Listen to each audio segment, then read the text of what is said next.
বৃন্দ, আল্লাহ রাব্বুল আলামিন প্রশংসা মুহাম্মদ সাল্লাল্লাহু আলাইহি ওয়াসাল্লামের উপর দরুদ পাঠের পর আপনাদের উপস্থিতির জন্য কৃতজ্ঞতা প্রকাশ করছি। আল্লাহর কাছে দোয়া করছি আল্লাহ যেন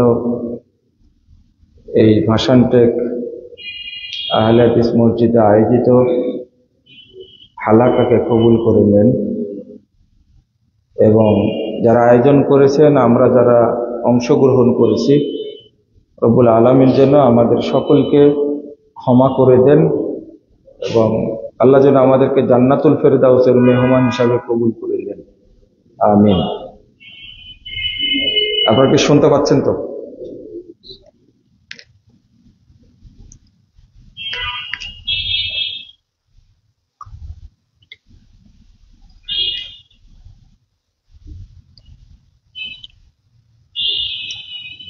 এই দ্বীনি মাজলিসের গুরুত্বটা আল্লাহর কাছে অনেক বেশি, অনেক মর্যাদাবান।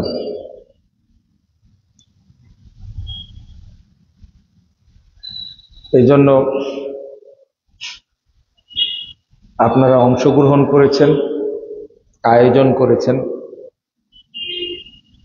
স্পেশালি দোয়া করি আল্লাহ যেন আমাদের সকলকে কবুল করে নেন। আমিন। এখন তো আমরা সবাই দুনিয়াবি কাজে ব্যস্ত। দিন বা দিনকে বাঁচানো, নিজের মধ্যে সজাগ রাখা, এই চেতনাটাও নষ্ট হয়ে গেছে। রাসূল সাল্লাল্লাহু আলাইহি ওয়াসাল্লাম বলছেন,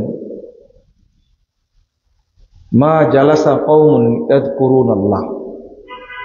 কিছু মানুষ যখন এক জায়গাতে বসে আল্লাহকে জানার জন্য, দিন সম্পর্কে জানার জন্য,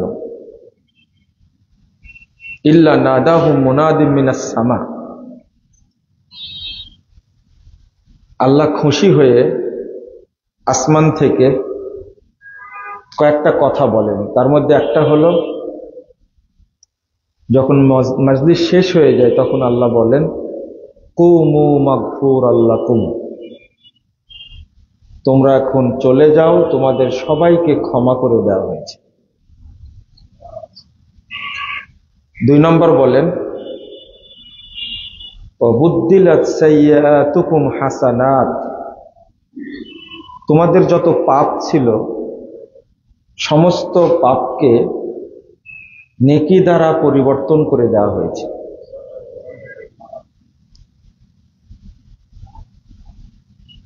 এটা তাবরানী আওসাতের মধ্যে আসছে, 1556 নম্বর হাদিস। সহিহ মুসলিমে আসছে হাদিসটা। এই দিন সম্পর্কে জানতে যারা আসে, হাজার লক্ষ কোটি ফেরেশতা ভ্রমণ করে। এদের সম্পর্কে আল্লাহর কাছে যখন রিপোর্ট দেয়, তখন রিপোর্ট শুনে আল্লাহ রাব্বুল আলামিন বলতে থাকেন, উশহিদুকুম আন্নী কদ গফারতু লাহুম, ফেরেশতারা তোমাদেরকে সাক্ষী রেখে আমি ঘোষণা করছি, মাজলিসে যারা অংশগ্রহণ করেছে আমি আল্লাহ তাদের সবাইকে ক্ষমা করে দিয়েছি। ক্ষমা করবো এমনটা না, ক্ষমা করে দিয়েছি। উশহিদুকুম আন্নী কদ গফারতু লাহুম, আমি তাদেরকে ক্ষমা করে দিয়েছি। এরপরের কথা হলো, ওয়া আতাইতুহুম মা সালু, আর তারা আমার কাছে যা চেয়েছে মাজলিসে এসে আমি তাদেরকে তাই দান করেছি। কথাগুলো আল্লাহ বলছেন। তারপরে আল্লাহ বলেন, ওয়া আজারতুকুম মিম্মাস্তাজারু, আর এখানে বসার কারণে তারা যে সময়টা ব্যয় করেছে, শ্রম দিয়েছে, এই জন্য আমি আল্লাহ তাদেরকে পূর্ণ নেকি দান করেছি। এরপরে এই মাজলিসটা যে আল্লাহর কাছে কত প্রিয় আরেকটা হাদিস, এর পরের বাক্যটা হলো, এই ফজিলত বলার কারণে ফেরেশতারা আবেদন করে, বলে, প্রশ্ন করে, আল্লাহ এখানে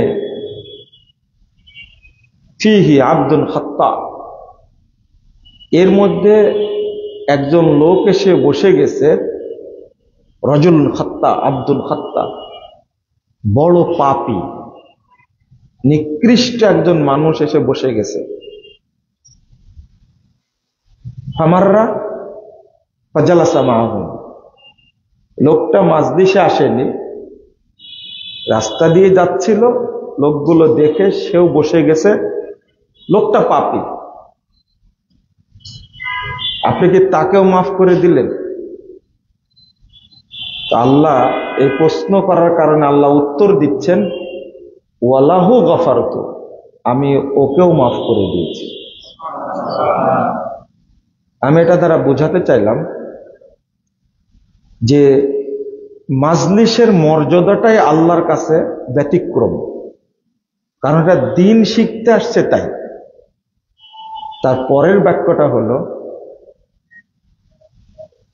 হুমুল জুলাসা, তারা এমন কিছু ব্যক্তি বসে আছে, লা ইয়াশকা বিহিম জালিসুহুম, এর মধ্যে যে এসে বসে যাবে আমি আল্লাহ তাকেই মাফ করে দেব, তাকেই ক্ষমা করে দেব।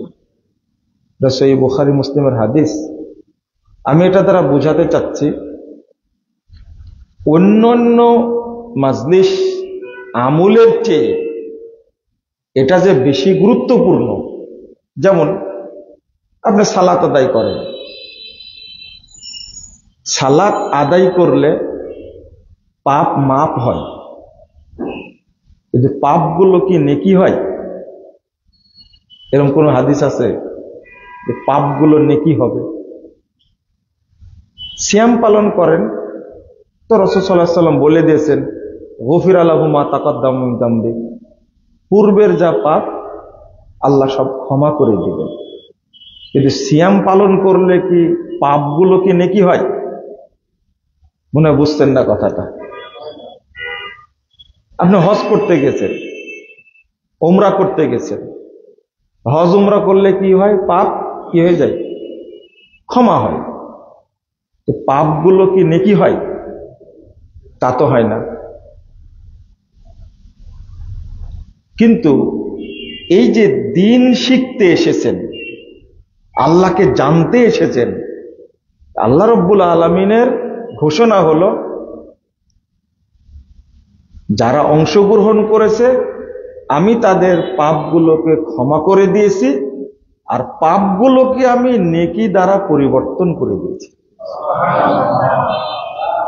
এর কারণ হলো, এটা হলো মর্যাদা, ইলমের মর্যাদা, দাওয়াতের মর্যাদা। এটা আর একটা হাদিস আসছে তাবরানী কাবিরের মধ্যে, রাসূল সাল্লাল্লাহু আলাইহি ওয়াসাল্লাম বলছেন, যদি এই ধরনের ব্যক্তি ইলম শিখার জন্য কেউ যদি মসজিদে আসে, আল্লাহ তাকে পূর্ণ একটা হজ্জের নেকি দান করেন। তো আমরা দিন সম্পর্কে না জানার কারণে আমাদের আগ্রহটা কমে গেছে। আজকে যে বিষয়টা নিয়ে আমি কথা বলতে চেয়েছিলাম, সেটা আমি আপনাদের একটা একটা করে বলি, আপনারা একটু মনোযোগ দিয়ে শোনার চেষ্টা করবেন ইনশাআল্লাহ। মাজলিসের অবস্থা তো আপনারা বুঝলেন, তাই না? এখানে কেউ আছেন আমাদের পাপ নাই? একজনও নাই এখানে। এখানে পাপের কথা বলতে গিয়ে ছোট্ট একটা কথা মনে করে দিই, প্রতিদিনের পাপ প্রতিদিন ক্ষমা নিতে হবে। মনে থাকবে কথা? কি বললাম? প্রতিদিনের পাপ প্রতিদিন ক্ষমা নিতে হবে। গতকালের পাপ যেন এখনো আমুলনামাতে না থাকে। এই জন্য রাসূল সাল্লাল্লাহু আলাইহি ওয়াসাল্লাম বলছেন,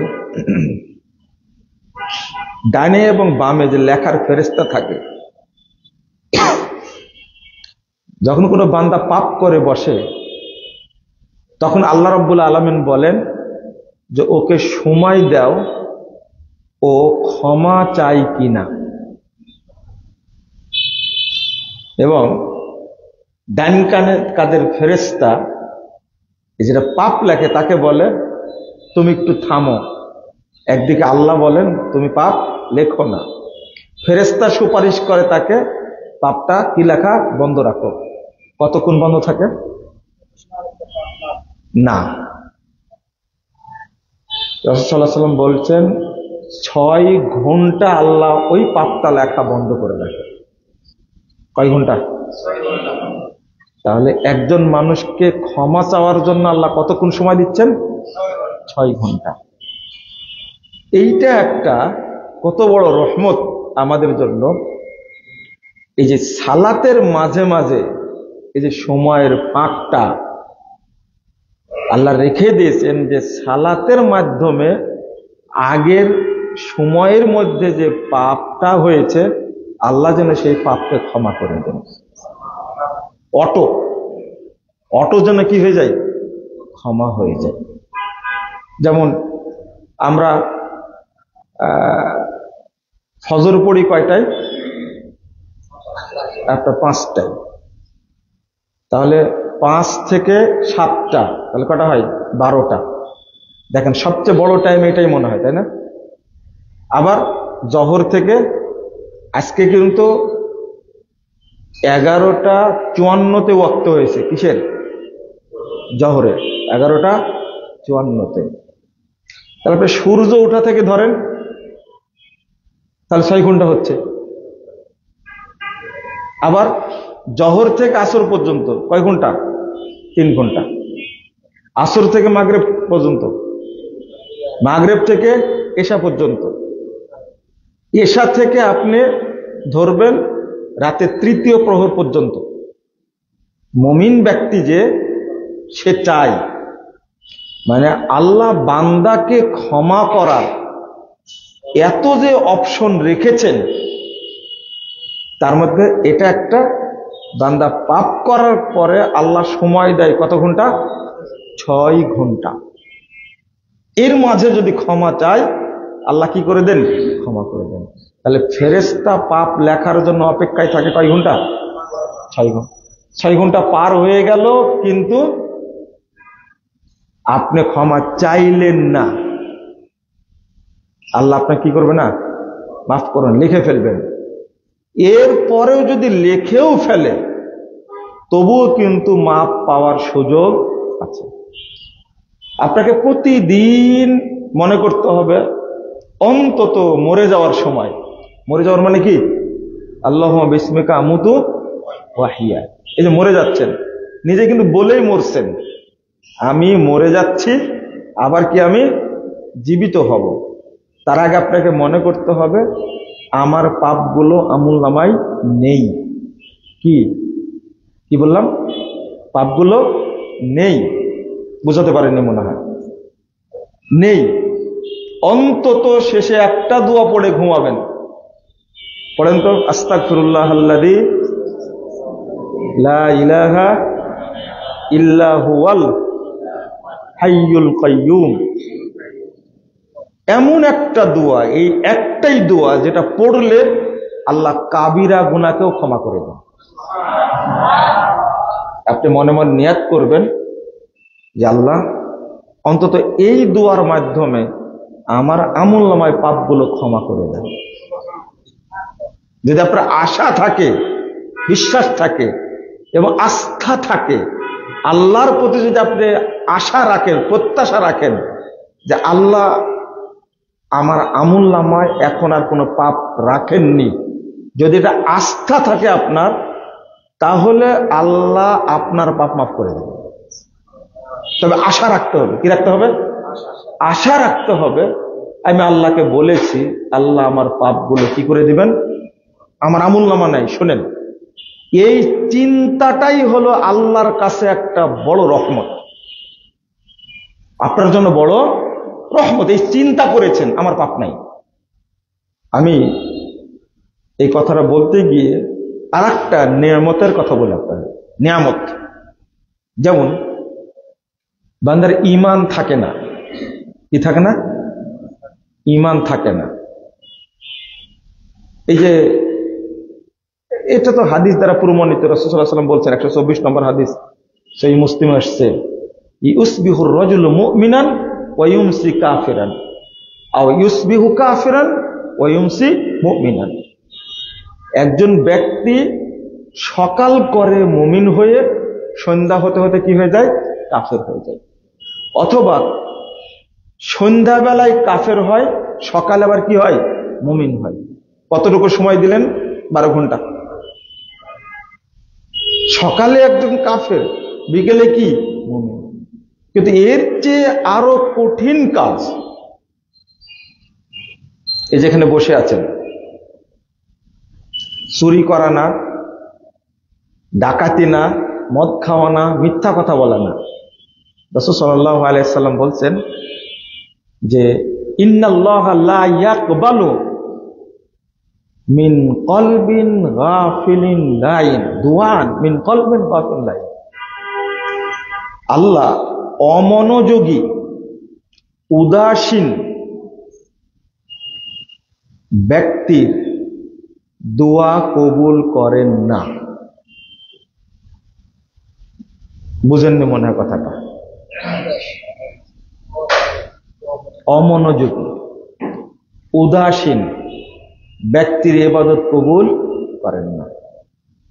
পাপটা না, এটা মিথ্যা না, জেনা না, মদ খাওয়া না, হারাম খাওয়া না, শুধু কি? অমনোযোগী। এই হাদিসটা কোথায় রাখবেন আপনি? মানে যখনই আপনি অমনোযোগী হয়েছেন তখনই আপনার কি নাই? ঈমান নাই। ঈমান নাই। তাহলে বলেন তো, মিথ্যা কথা বললে ঈমান থাকে কিনা? না, এটা তো সহিহ বুখারীর হাদিস, থাকে না? কেউ যদি হারাম খায়, কি থাকে না? ঈমান থাকে না। তা আমি বুঝাতে চাচ্ছি, আল্লাহ রাব্বুল আলামিন আমার উপরে আপনার উপরে কত রহম করেছেন। যখন আপনি ওযু করেন তখন কি দোয়া পড়েন বলেন তো? ওযু যখন শেষ করেন, আশহাদু আন্না মুহাম্মাদান আবদুহু ওয়া রাসূলুহু, তারপরে এই দোয়াটার ফজিলত হলো, রাসূল সাল্লাল্লাহু আলাইহি ওয়াসাল্লাম বলছেন, ওযু করে যদি এই দোয়াটা শুধু কেউ পড়ে, এই দোয়াটা শুধু পড়ে ওযু করার পরে, ফুতিহাত লাহু আবওয়াবুল জান্নাতিস সামানিয়া, তার জন্য জান্নাতের 8টি দরজা খুলে দেওয়া হয়। ইয়াদখুলু মিন আইয়াশা, তাকে ইখতিয়ার দেওয়া হবে তুমি যে কোনো দরজা দিয়ে জান্নাতে প্রবেশ করো। এই লোকটা কিন্তু নামাজ পড়েইনি, পড়েছে, শুধু কি করেছে? কেন বলেন তো? এই হাদিস নাই যে কেউ যদি হজ করে তাহলে আল্লাহ তাকে জান্নাতের 8টি দরজা খুলে দিবেন, এরকম কোনো হাদিস আছে? কেউ যদি রমাদান মাসে সিয়াম পালন করে তার জন্য 8টি দরজা খুলে দিবেন, এরকম কোনো হাদিস আছে? শুনেছেন কোনোদিন? একটা দরজা তার জন্য, কি সেটা? রাইয়ান, একটা দরজা। কেউ যদি নামাজ পড়ে, 5 ওয়াক্ত সালাত যদি কেউ পড়ে, আল্লাহ তাকে বলবেন জান্নাতের 8টি দরজা, যে কোনো দরজা জান্নাতে ঢুকো, এরকম হাদিস শুনেছেন? শুনেছেন? কিন্তু ওযু করার পরে এই দোয়াটা পড়লে আল্লাহ জান্নাতের 8টি দরজা খুলে দেবেন। কেন? এত মর্যাদা কেন?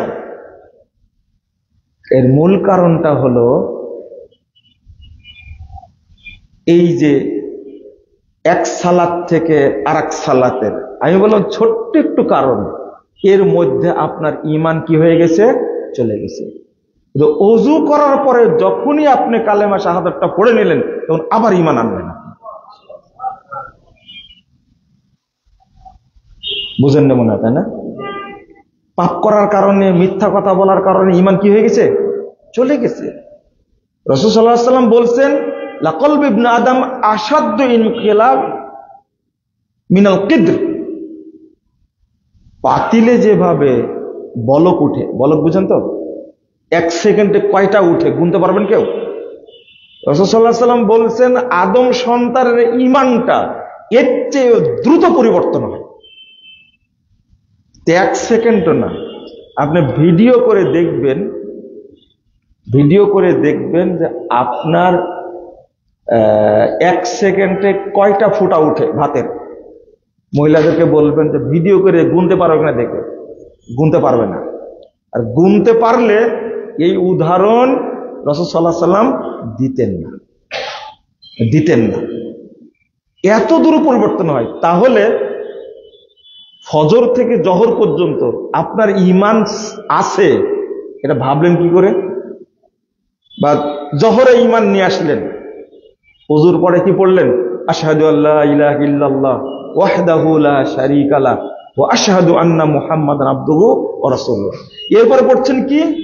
আল্লাহুম্মা জাআলনি মিনাত তাওয়াবিন ওয়াজআলনি মিনাল মুতাতাহহিরিন।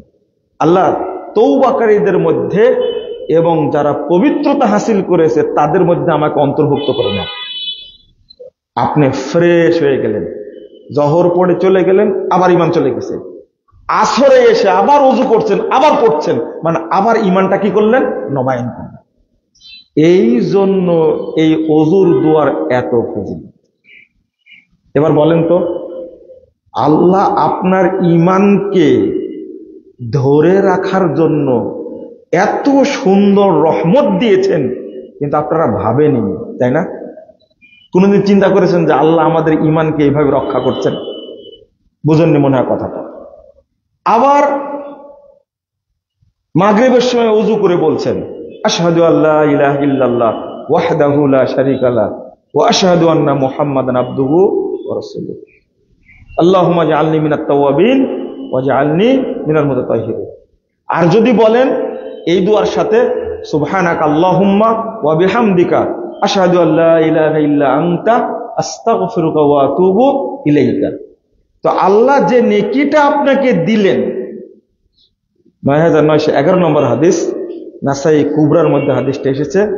রাসূল সাল্লাল্লাহু আলাইহি ওয়াসাল্লাম বলছেন, যদি এই দোয়াটা কেউ পড়ে তার যত নেকি হলো, এই যে জান্নাতের দরজা খুলে দিবেন, যে কোনো দরজা জান্নাতে যেতে পারবেন, সব পাপগুলো ক্ষমা হয়ে গেল, এই নেকিগুলো আল্লাহ আরশের সাথে ঝুলায় রাখবেন, আর কোনোদিন নষ্ট হবে না। লাম ইউকসার ইলা ইয়াউমিল কিয়ামা, আরশের সঙ্গে ঝুলায় রাখবেন, কিয়ামত পর্যন্ত এই নেকিগুলো আর নষ্ট হবে না। এত দামি জিনিস।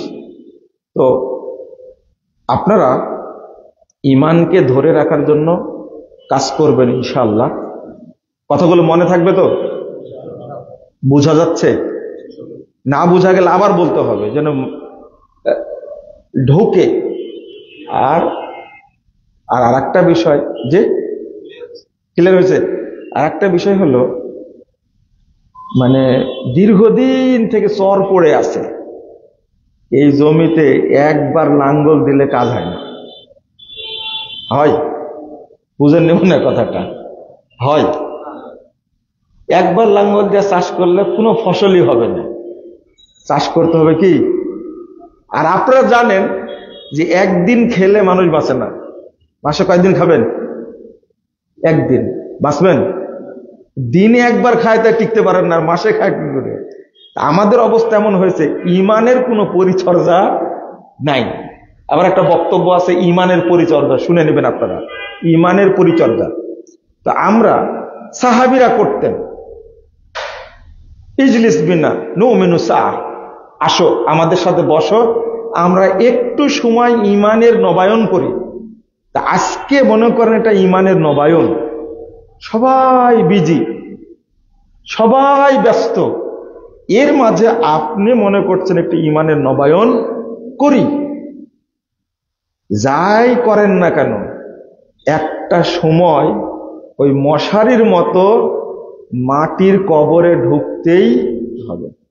মশারির তলে শোয়ার পর একটা ভাববেন যে এই রকম জায়গাতে আমাকে একদিন যেতে হবে। একটা মশারির মধ্যে একটা মশা থাকলে ঘুম হয়? হয়? আপনাদের মনে হয়, আমার হয় না। একটা মশা মাত্র। মাটির ওই মশারির মধ্যে যখন আপনাকে ঢোকানো হবে,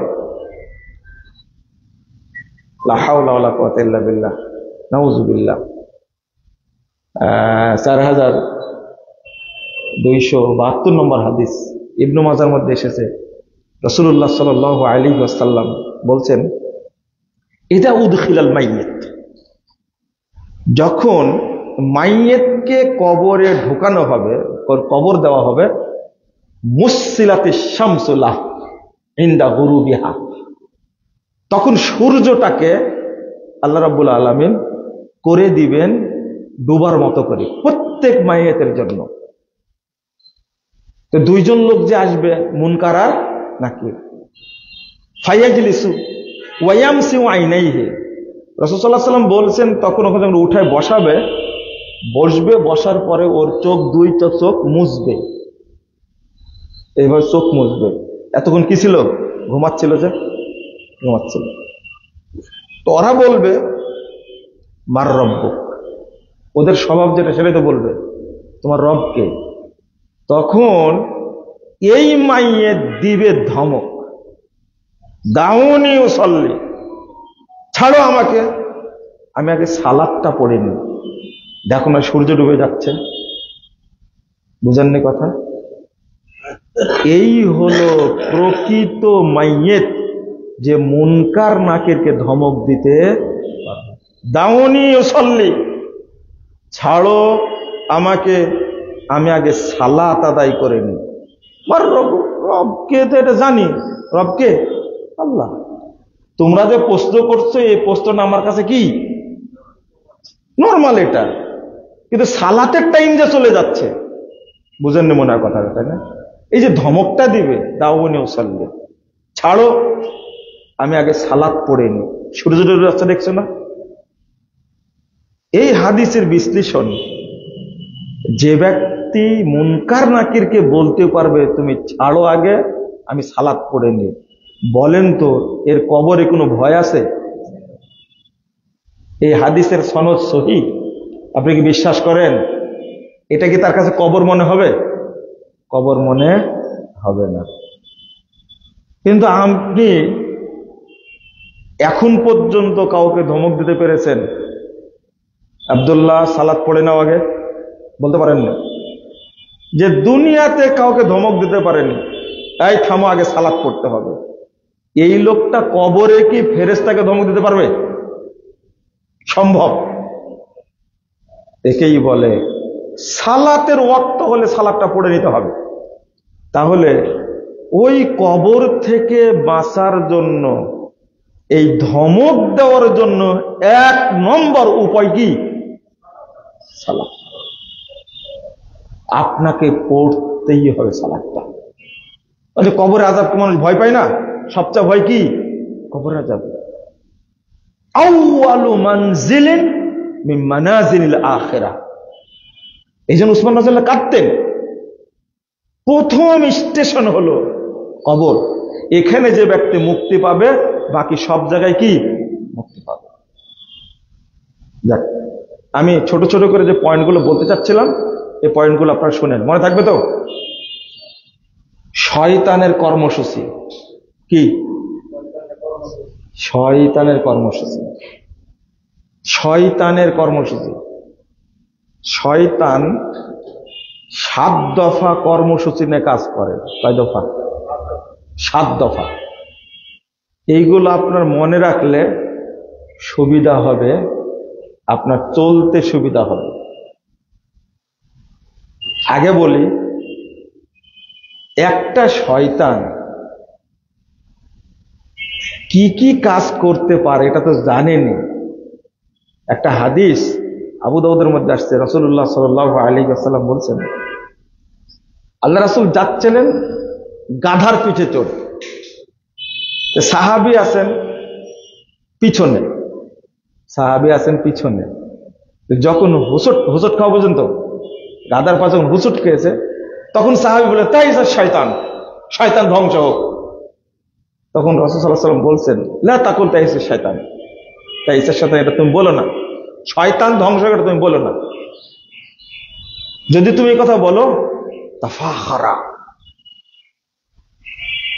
হাত্তা ইয়াকুনা কাল বাইত, তুমি যদি খালি বলো শয়তান ধ্বংস, তখন শয়তান অহংকারে গর্বে ও মনে করে আমি তাহলে এই কাজটা করতে পেরেছি। ও অহংকারে ফুলতে ফুলতে বিশাল বিল্ডিং এর মতো হয়ে যায়। বুঝেননি? একটা শয়তান কত বড় হয় খেয়াল করছেন আপনারা? পাহাড়ের মতো হয়ে যায় শয়তান, এত শক্তিশালী হয়। বরং ওয়ালাকিন কুল বিসমিল্লাহ, এরকম ঘটনা ঘটলে তুমি কি বলবা? বিসমিল্লাহ। হাত্তা ইয়াকুনা কাযুবাবিন, বিসমিল্লাহ বলা মাত্র শয়তান শক্তিহীন হয়ে একবারে মাছির মতো ছোট হয়ে যায়, মশার মতো হয়ে যায়। বিসমিল্লাহর পাওয়ার বুঝলেন? শয়তান, আমি এই কথাটা বলতে ভুলে যেতে পারি, এই জন্য আগেই বলে নিলাম। শয়তানকে গালি দিলে কি হয়? শয়তান শক্তিশালী হয়, পাহাড়ের মতো বিল্ডিং এর মতো হয়ে যায়, আপনার সামনে শক্তি নিয়ে দাঁড়ায়। যেমন হাত থেকে কিছু পড়ে গেছে, কি বলবেন? বিসমিল্লাহ। এ কে করাইছে? কে করাইছে? এটা শয়তান করাইছে। আপনি পড়ে যেতে লাগছিলাম, তখন বলবেন কি? বিসমিল্লাহ। কথা কি বুঝতে পারলেন? আমাদের স্বভাব আছে কি বলা? ইন্না লিল্লাহ। ইন্না লিল্লাহ বললে শয়তান আরো কিন্তু অহংকারী হয়ে যাবে। কি বলতে হবে? বিসমিল্লাহ। বিসমিল্লাহ বলার সাথে সাথে শয়তান কি হয়ে যাবে? মশার মতো একবার দুর্বল হয়ে যাবে, ওর কিছু করার থাকবে না। এটা শয়তানের জন্য অপমান হলো না সম্মান হলো? শক্তিহীন হয়ে গেল। তাহলে কি বলতে হবে? বিসমিল্লাহ। শয়তানকে সোজা করার একটা বড় অস্ত্র কি? বিসমিল্লাহ। হাত থেকে কিছু পড়ে গেল, বা আপনি পড়ে যেতে লাগলেন, বা হোঁচট খেলেন, সঙ্গে সঙ্গে কি বলবেন? বিসমিল্লাহ, বিসমিল্লাহ, বিসমিল্লাহ। সাহাবীরা বলতে বিসমিল্লাহ, বিসমিল্লাহ। এটাকে শয়তানকে অপমান করার অস্ত্র, এটা একটা। তাহলে অস্ত্র আগে দিয়ে দিলাম, এখন শয়তানের কর্মসূচিগুলি একটা একটা করে বলি, মনে থাকবে? কয় দফা বললাম? 7 দফা। তাহলে শয়তানেরও দফা আছে, 7 দফা কর্মসূচি। 1 নম্বর উকবাতুল কাবায়ের, উকবাতুল শিরক, উকবাতুল কুফর। শয়তান মানুষকে দিয়ে প্রথম কুফরি করায়। কি করায়? কুফরি করাবে। মানুষকে কাফের বানাবে শয়তান, এটা শয়তানের 1 নম্বর কর্মসূচি। মুশরিক বানাবে, এটা হলো 1 নম্বর কর্মসূচি। 2 নম্বর উকবাতুল বিদআহ। যখন কাফের বানাতে পারে না, তখন ওর সামনে টোপ দেয়, বেদাতি আমলের টোপ দেয়। মানুষ মাছকে যখন টোপ দেয়, ওটা সার বলে, তাই না? যখন দেয়, এটাকে মাছকে খাওয়ানোর জন্য দেয় না মাছ ধরার জন্য দেয়? খাওয়ানোর জন্য। ইবলিস শয়তান যখন দেখলো যে কাফের বা মুশরিক বানানো যাচ্ছে না, তখন ওর তৈরি করা যে আমল সেইগুলো দেয়, যে এইগুলোর মধ্যে ফেলে দেয়া ওকে কি করব? বেদাতি বানাবো। 3 নম্বর উকবাতুল কাবায়ের। যখন বেদাত দিয়ে ওকে পারে না, তখন ওকে কাবিরা গুনাহ করায়। কাবিরা গুনাহ ওকে বিপাকে ফেলে দেয়, যত কাবিরা গুনাহ আছে কাবিরা গুনার জালের মধ্যে ফেলে দেয়। 3 নম্বর, যখন কাবিরা গুনাহ করাতে পারে না, উকবাতুস সাগায়ের। 4 নম্বর, তখন ওকে দিয়ে কি করায়? ছোট পাপ করানোর জন্য টোপ দেয়। কেন ছোট পাপ করানোর টোপ দেয়? কারণ ছোট পাপ করতে করতে যেন বড় পাপের মধ্যে ঢুকে যায়। আগে অনেক মানুষ আছে না, যে লা সগীরাতা মা ইসরারিন। ইবনে আব্বাস রাদিয়াল্লাহু বলছেন, সগীরা গুনাহ বারবার করতে থাকলে আর সগীরা থাকে না, কি হয়ে যায়? কাবিরা হয়ে যায়। তো যখন পারে না, তখন সগীরা গুনাহ করে। কয়টা হলো তাহলে? 4টা। 5 নম্বর হলো উকবাতুল মুবাহাত। এই ইবলিসের কাজ হলো যেগুলো এই নরমাল নিষেধ এইগুলো করাবে, বড় বড় নিষেধ নিয়ে কখনো চিন্তা করবে না। যেমন আপনাকে জিজ্ঞেস করবে যে মুজ বড় হলে নাকি পানির মধ্যে ঠেকলে পানি হারাম হয়ে যায়, বুঝেননি কথা? কিন্তু ওই লোকটা বড় সুদখোর, এইটা নিয়ে কোনো প্রশ্ন নাই, বুঝেননি? এই যে সুদখোর ব্যক্তি মসজিদে এসে দেখছে যে ইমাম সাহেব আসতে 1 মিনিট দেরি হয়েছে, একটু সাইজ করে নিল। আপনি কি করেন? আপনি চাকরি করেন না? এটা একটা বড় পাপ ধরে নিয়েছে, এটা বুঝেননি কথা? এই ছোট ছোট নিষেধাজ্ঞা নিয়ে কি থাকে, পড়ে থাকে। এই কাজটা করায় কে? শয়তান। মনে করেন মাথায় টুপি আছে, গায়ে পাঞ্জাবি আছে, কিন্তু চাকরি করে পাসপোর্ট অফিসে, ও হারামের উপরেই থাকে, কিন্তু ও ফতোয়া দিচ্ছে, এমন ফতোয়া দিচ্ছে যে আপনার তো এটা করা ঠিক হলো না, এটা তো হারাম। রিকশাওয়ালাকে বলছে টাকা তোমার হলো, এখানকার ভাড়া হলো 15 টাকা, তো 20 টাকা নিলে কেন? রিকশাওয়ালার কাছে কয় টাকা বেশি হয়ে গেছে? 5 টাকা বেশি হয়েছে। এইটা নিয়ে চরম মাতামাতি, হারাম। রিকশাওয়ালার জন্য এটা কি? হারাম। কিন্তু এই হারামটা কি 1 কোটি টাকা হারাম খাওয়ার মতো? আপনারা বুঝবেন না, মানে সরাসরি না বললে বুঝবেন না। বাংলাদেশের যে যত বড় চোর সে তত বড় সার, ঠিক না? হ্যাঁ, স্যান্ডেল চুরি করেছে, এই জন্য কি মার্কটা দিলেন আপনি? বুঝেন না কথা? অথচ স্যান্ডেলটা আপনি ব্যবহার করতে করতে 6 মাস হয়ে গেছে, 1 বছর হয়ে গেছে, ও চুরি করেছে, আর হয়তো কয় টাকা দাম না, মুচির কাছে দিলেও 5 টাকা নিবে না, ধরেন একটা কথা বলছে। কিন্তু সেই স্যান্ডেল চুরি করার যে মার্কটা দিলেন, সবাই মিলে মারলেন, পুলিশকে দিলেন, পুলিশ মারলো, চালান করে দিল এবং কোর্টে তুললো। স্যান্ডেলের দাম কত? চুরিটাও হারাম। আমি, আপনারা মনে করেন না যে চুরি করাটাকে আপনি বৈধতা দিচ্ছেন, আমি কিন্তু বৈধতা দিচ্ছি কি, খেয়াল করেন কথা। কিন্তু এই লোকগুলোই আবার সবচেয়ে বড় চোর, হাজার হাজার কোটি টাকা চুরি করেছে। এই যে ক্যান্টনমেন্ট থেকে বের করে পার করে দিচ্ছে না, ওই কোন কোন দেশে চলে যাচ্ছে, তারা আরামে জীবন যাপন করছে। বুঝেন না কথা? বড় চোর কোনগুলো? স্যান্ডেল চোর না ভিআইপি চোর? ভিআইপি চোর। ওইগুলো নিয়ে কোনো আলোচনা নাই। ওই কাস্টমসে সবচেয়ে চুরি হয় কোথায়? কাস্টমসে। এখানে যে এত বড় বড় চোর আছে, এর হলো ভিআইপি চোর, ভিআইপি চোর। তো এদের নিয়ে কোনো চিন্তা নাই। এই ব্রেনটা দিছে কে? শয়তান। কে দিছে? বুঝলেন না মনে আপনারা, তাই না? কয় নম্বর হয়েছে? 5 নম্বর। 6 নম্বর উকবাহ আল আমাল আল মাজরুহা। ও ছোট ছোট আমল নিয়ে ব্যস্ত থাকবে, কিন্তু বড় যে আমলগুলো করলে ওই ছোট আমল নিয়ে বেশি পর্যালোচনা। যেমন ফজিলত, কিন্তু ফরজ নিয়ে কোনো চিন্তা ভাবনা নাই।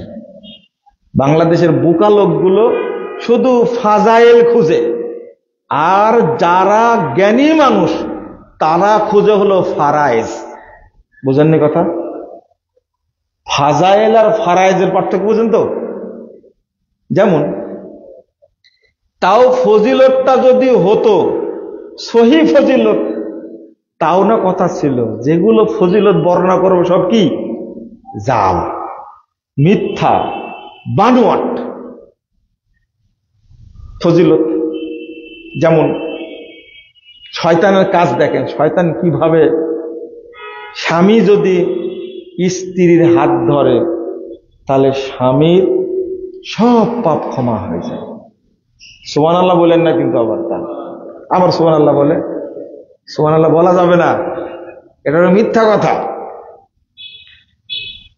দেখেন সবচেয়ে ভাইরাস বক্তা এরা বলছে এটা, যে স্ত্রী যদি স্বামীর মুখের দিকে একবার তাকায় স্ত্রীর সব পাপ ক্ষমা হয়ে যায়। এটা মেড ইন হুজুর, মেড ইন বাংলাদেশ এগুলো।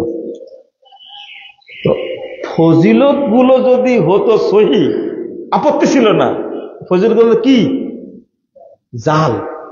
এগুলো করায় কে? শয়তান। শয়তান করায়।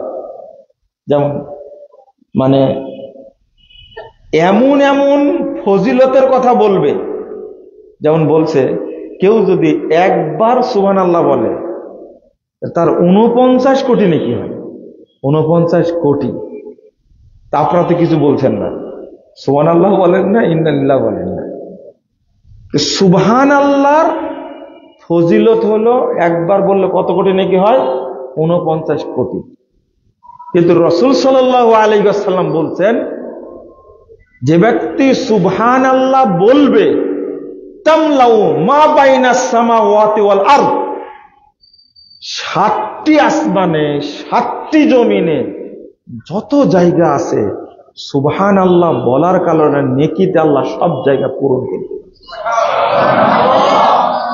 এবার বলেন তো এই 49 কোটি নেকি দিয়ে আপনার ভাষান্তে ভর্তি হবে?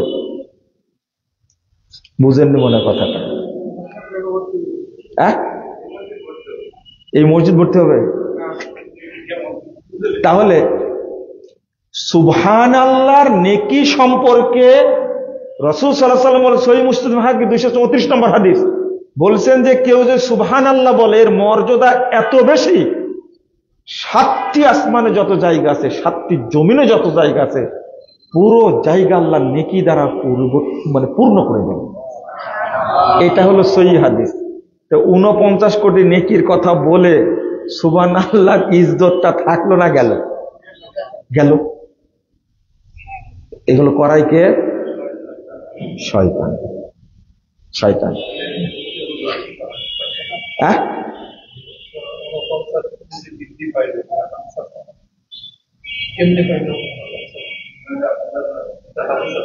হাদিস আছে?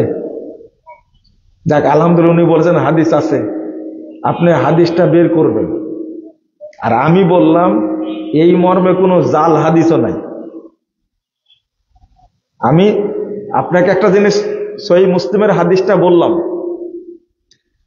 এবারত পড়ে বললাম, হাদিস নম্বর দিয়ে বললাম আপনাকে, যে যদি কেউ সুবহানাল্লাহ বলে তাহলে 7টি আসমান 7টি জমিন নেকিতে কি হয়ে যায়? পূর্ণ হয়ে যায়। উনি বলছেন যে 49 কোটি নেকির হাদিস আছে, থাকলে আলহামদুলিল্লাহ, এটা দায়িত্ব হয়ে গেল আপনার এখন বের করা। এই মসজিদে সালাত পড়লেন তো আপনি, তাই না? হ্যাঁ মাহমুদ ভাই, ওনার কাছ থেকে নিবেন পরে, সেটাই বলছি পরে দেখাবে, ঠিক আছে? তো আপনি একটু চিন্তা করেন, তাহলে সিরিয়ালে কয়টা বললাম? 6টা। যেমন ফজিলতের তো শেষ নাই। আর ফেসবুকের যুগ, যেমন একজন লোক গত রাত্রিতে আমাকে প্রশ্ন করে বলছেন, উনি আবার চাকরি করেন জাহাজে, এখন আছে ইন্দোনেশিয়া থেকে বাংলাদেশের পথে কয়লা নিয়ে আসতেছেন, সাগরের মাছ থেকে হোয়াটসঅ্যাপে ফোন দিয়ে বললেন যে একটা প্রশ্ন শুনে আমি আশ্চর্য হয়ে গেলাম, উত্তর দেন। কি প্রশ্ন? বলছে দুনিয়াতে ছাড়া পরকালে ভাই বোনের সাথে সাক্ষাৎ হবে না। এই জন্য ভাই বোন যখন দুনিয়াতে কথা বলে আল্লাহ সময়কে কি করে দেন? হ্যাঁ, থামায় দেন, সময়কে কি থামায় দেন। আমি বললাম যে আল্লাহ বলছেন, রাসূল সাল্লাল্লাহু আলাইহি সাল্লাম বলছেন, জান্নাতে ঢুকো তোমরা পরিবার পরিজন সহ ঢুকো। কত হাদিস দিবেন, কুরআনের আয়াত আছে। তো আর পরকালে ভাই বোনের সাথে সাক্ষাৎ হবে না, এই গাঁজাখড়ি কথা কি বললো? খুব ভাইরাল, কিন্তু আপনারা মনে শুনছেন তাই না? খুবই ভাইরাল। আমি তো বলি ভাইরাস। এই বক্তাও ভাইরাস, কথাগুলো কি ভাইরাস। ভাইরাস বক্তায় এত যে বের হয়েছে, আর মিথ্যা কথাটা বেশি ভাইরাল হয় তাই না? বেশি ভাইরাল হয়। আপনি দেখছেন বক্তারা ওয়াজ করছে যে আব্দুল্লাহ ইবনে মুবারক রাহিমাহুল্লাহ একজন মহিলাকে দেখলেন আরাফার মাঠে। তো মহিলাকে প্রশ্ন করাতে সব উত্তর দেয় কোরআন দিয়ে। কি দিয়ে? কোরআন দিয়ে উত্তর দেয়। বক্তব্যটা যে এত ভাইরাল, সব বক্তাই বলছে। আব্দুল্লাহ ইবনে মুবারক রাহিমাহুল্লাহ একজন তাবেঈ, এত বড় একজন মুহাদ্দিস, এই মিথ্যা গল্পকে জায়েজ করার জন্য আব্দুল্লাহ ইবনে মুবারকের নামটা নিয়েছে, নাউজুবিল্লাহ। অথচ তাহলে কোরআন দিয়ে যেহেতু কথা বলছে, তো মানুষের কথা আর কোরআনের কথা কি হয়ে গেল? এক হয়ে গেল না? কত বড় হারাম! মানে এই মহিলা কোরআন ছাড়া কথাই বলে না। যখন এই হারানো মহিলাকে বাড়িতে পৌঁছাই দিলেন, তখন তার ছেলেরা বলছে যে শুধু আজকে না, আজ থেকে 40 বছর যাবত আমার মা কোরআন ছাড়া কথা বলে না। আচ্ছা, এরকম ঘটনা কি সাহাবীদের মধ্যে কারো ঘটেছে? তাবেঈদের মধ্যে কারো ঘটেছে? নাউজুবিল্লাহ, আস্তাগফিরুল্লাহ। এই ঘটনা টোটালি একটা মিথ্যা ঘটনা, কিন্তু খুব ভাইরাল। সবাই শুনে একবার সুবহানাল্লাহ বলছে। কোরআনের প্রতি কত মহাব্বত, অথচ ঘটনাটা কত বড় যে মিথ্যা ঘটনা। শয়তান আমাদেরকে এখন কোরআন হাদিস থেকে ফিরিয়ে এখন সব মিথ্যা ঘটনার মধ্যে কি বন্দী রাখছে আমাদেরকে। সুলাইমান আলাইহিস সালাতু ওয়াস সালাম, সুলাইমান আলাইহিস সালাম আল্লাহকে বললেন যে আল্লাহ, আমি তোমার মাখলুককে খাওয়াবো, এক সন্ধ্যা খাওয়াবো। তা আল্লাহ বললেন যে তুমি পারবা না। সুলাইমান আলাইহিস সালাম জিদ ধরলেন, না আমি খাওয়াবো। আল্লাহর সাথে পাল্লা দিলেন সুলাইমান আলাইহিস সালাম। পরবর্তীতে ঠিক আছে খাও। 6 মাস যাবত রান্না করা হলো, 50 কিলোমিটার যাবত খাবার। একটা মাছ সাগর থেকে উঠে এসে এক খাবলে সব খেয়ে ফেলেছে। ও হা করে আছে। সুলাইমান আলাইহিস সালাম বলছে, কিরে? বলছে, আমার তো আরো লাগে। আরো লাগে কত? বলছে, এইরকম আমি প্রতিদিন 70,000 লুকমা খাই। কে বলো কয় লুকমা হয়েছে? বাকি আছে কত? সুলাইমান আলাইহিস সালাম সেজদায় পড়ে গেলেন। সুলাইমান আলাইহিস সালাম সেজদায় পড়ে গেলেন। সেজদায় পড়ে গিয়ে বলছে, আল্লাহ পারলাম না। আচ্ছা, সুলাইমান আলাইহিস সালাম কি আপনার মতো রাম ছাগল? এইরকম একজন নবী আল্লাহর সাথে পাল্লা দিতে যাবে? সব বক্তার মুখে মুখে এই মিথ্যা কাহিনী। সুলাইমান আলাইহিস সালামের উপর একটা মিথ্যা অপবাদ, একটা অপবাদ। কোরআন হাদিসে কোথাও এই কাহিনী নাই, এমন ইতিহাসেও নাই এই কাহিনী। এখন ওইগুলো নিয়ে আমরা ব্যস্ত না? এগুলো নিয়ে ব্যস্ত। আপনি কি বলবেন? একটু কোরআন হাদিস যে শুনবেন আপনারা, সেও ধৈর্যটা আপনাদের মধ্যে নাই। অথচ কোরআনের অনুবাদ হয়েছে, অনুবাদ করতে পারেন আপনারা। হাদিসের অনুবাদ হয়েছে, অনেক হাদিস গ্রন্থের অনুবাদ হয়েছে, সেগুলো আপনি পড়তে পারেন। হাদিসের সহিহ জয়ীফ জাল সব আলাদা হয়ে সেগুলো পড়তে পারেন। এগুলো না পড়ে আর কারা পড়ার উৎসাহিত করবে? যারা মিথ্যা কথা বলে তারাই তো এগুলো লেখে, তারা তো গ্রন্থ উৎসাহিত করবে না। এই কাজটা কার? শয়তানের। এগুলো ব্যস্ত রাখছে মানুষকে। যেমন মাগরিবের পরে 6 রাকাত কি সালাতুল আওয়াবিন।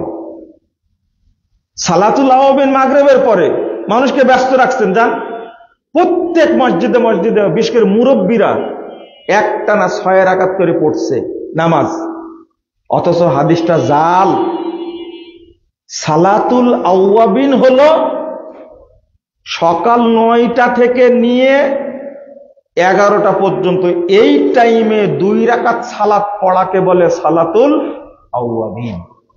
রাসূল সাল্লাল্লাহু আলাইহি ওয়াসাল্লাম পড়েছেন মাগরিব। এই যে আপনার নূর মোহাম্মদ আজমি, মেশকাতের লেখক, অনুবাদক, মেশকাতের অনুবাদক নূর মোহাম্মদ আজমি, তিনি লিখে রাখছেন মাগরিবের পরে সালাতুল আওয়াবিন নামে কোনো সালাত নাই। এই কথা কি শুনবেন? হাদিসে আসছে হিনা তারমিজুল ফিসাল, যখন উটের বাচ্চা গরম অনুভব করে, তাপ অনুভব করে, ওই টাইমটা হলো কি সালাতুল আওয়াবিন। অথচ সেটা নিয়ে আসছে কখন? যখন জমিনে কোনো তাপই নাই। এটা সহিহ মুসলিমের হাদিস। তাহলে সালাতুল আওয়াবিন পড়তে হয় কখন? 3টা সালাত, একই মর্যাদার, নাম 3টা। সূর্য ওঠার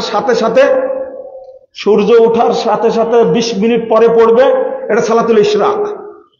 2 নম্বর, এই সালাতুল ইশরাক পড়লে পূর্ণ একটা হজ, পূর্ণ একটা উমরার নেকি দিবেন আল্লাহ। এক।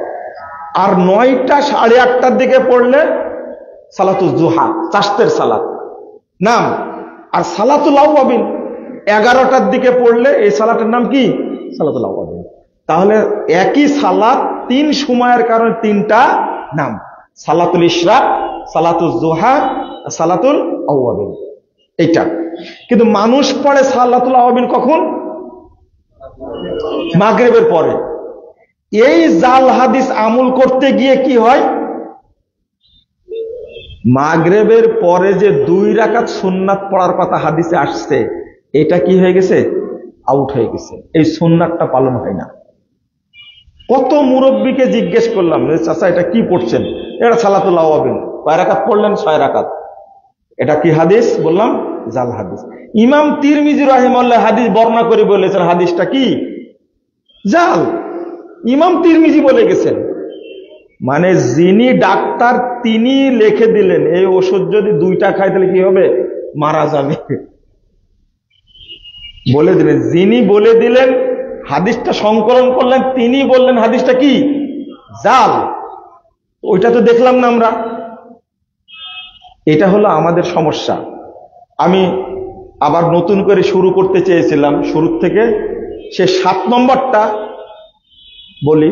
সেটা হলো, যখন এই 6টাতে পারে না ইবলিস, 7 নম্বরটা হলো ওর যত বাহিনী আছে সবগুলোকে লোকের পিছনে লেগে দেয়। সবগুলো, যে ওকে আমি মুশরিক বানাতে পারলাম না, কাফের বানাতে পারলাম না, বেদাতি বানাতে পারলাম না, কাবিরা গুনাহ করাতে পারলাম না, সগীরা গুনাহ করাতে পারলাম না, তারপরে ছোট ছোট নিষিদ্ধ কাজ থেকে বিরত রাখতে পারলাম না, ওকে আমি ওই যে এই হালকা আমল করার দিকে লোভ দেখাতে পারলাম না। তখন শেষে কি করে? ও শেষে করে সব বাহিনীকে ওর পিছনে লাগায় দেয়, দেখ ওকে কিভাবে পথভ্রষ্ট করা যায়। আর রাসূল সাল্লাল্লাহু আলাইহি ওয়াসাল্লাম বলছেন, ইন্নাশ শাইতানা ইয়াহদুরু আহাদাকুম ইনদা কুল্লি শাইইন মিন শানিহি। এই হাদিসটা আপনারা শুনে নেবেন। আদম সন্তান যতটা কাজ করে একজন মুমিন বান্দা, শয়তান সব সময় ওই কাজের সাথে হাজির থাকে। এখন আপনি বলবেন যে কিভাবে?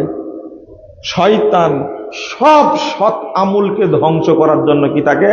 রেডি থাকে। যেমন এই যে মসজিদে আসবেন, আপনি মসজিদে এসে 2 রাকাত সালাত আদায় করবেন। কয় রাকাত? 2 রাকাত। বাংলাদেশের কোনো মসজিদে পাবেন না, অধিকাংশ মসজিদ মুসল্লি এসে সরাসরি কি করে? বসে পড়ে। অথচ রাসূল সাল্লাল্লাহু আলাইহি ওয়াসাল্লাম বলছেন, যে ব্যক্তি মসজিদে এসে 2 রাকাত সালাত পড়ে বসবে, বেলাল রাদিয়াল্লাহু আনহুকে বলছেন এই 2 রাকাত সালাতের কোনো নেকি হয় না। হাদিস প্রমাণ করে কোনো নেকি নাই। বেলাল রাদিয়াল্লাহু আনহু বলছে, বেলাল কুল্লামা দাখালতুল জান্নাহ মা দাখালতুল জান্নাহ ইল্লা সামিতু খাশখাশা। বেলাল, কি ব্যাপার, আমি যখনই জান্নাতে ঢুকি তখনই দেখি তুমি আমার সামনে দিয়ে হাঁটতে থাকো, ব্যাপারটা কি বলো তো দেখি। তখন বেলাল রাদিয়াল্লাহু আনহু বলছেন, আমার তেমন কোনো আমল নাই, ইযা আযানতু সাল্লাইতু রাকাতাইন আও তাওয়াজ্জাইতু সাল্লাইতু রাকাতাইন। আল্লাহ রাসূল, যখন আমি আজান দেই তখন আমি 2 রাকাত সালাত আদায় করে মসজিদে ঢুকি, এ তাহিয়াতুল মসজিদ, দুখুলুল মসজিদ 2 রাকাত পড়ি, অথবা ওযু করার পরে 2 রাকাত পড়ি। রাসূল সাল্লাল্লাহু আলাইহি সাল্লাম বলছেন, বিহিমা, বেলাল, এই 2 রাকাত সালাতের কারণেই তুমি আমার সামনে দিকে দিয়ে জান্নাতে হাঁটাহাঁটি করো। বোঝা গেল এই 2 রাকাত সালাতের কোনো নেকি নাই, সরাসরি জান্নাত, সরাসরি জান্নাত। রাসূল সাল্লাল্লাহু আলাইহি সাল্লাম বলছেন, 444 নম্বর হাদিস, সহিহ বুখারীর মধ্যে এসেছে, ইদা দাখালা আহাদুকুমুল মসজিদ ফালা ইয়াজলিস হাত্তা ইয়াসাল্লা রাকাতাইন। তোমাদের কেউ যখন মসজিদে প্রবেশ করবে বসতে পারবে না যতক্ষণ 2 রাকাত সালাত না পড়বে। 2 রাকাত পড়ে বসতে হবে। তাহলে নির্দেশ পেলাম, নেকির ফজিলত পেলাম, কিন্তু ইবলিস শিক্ষা দিয়েছে তুই গিয়ে কি করবি, বসে পড়বি।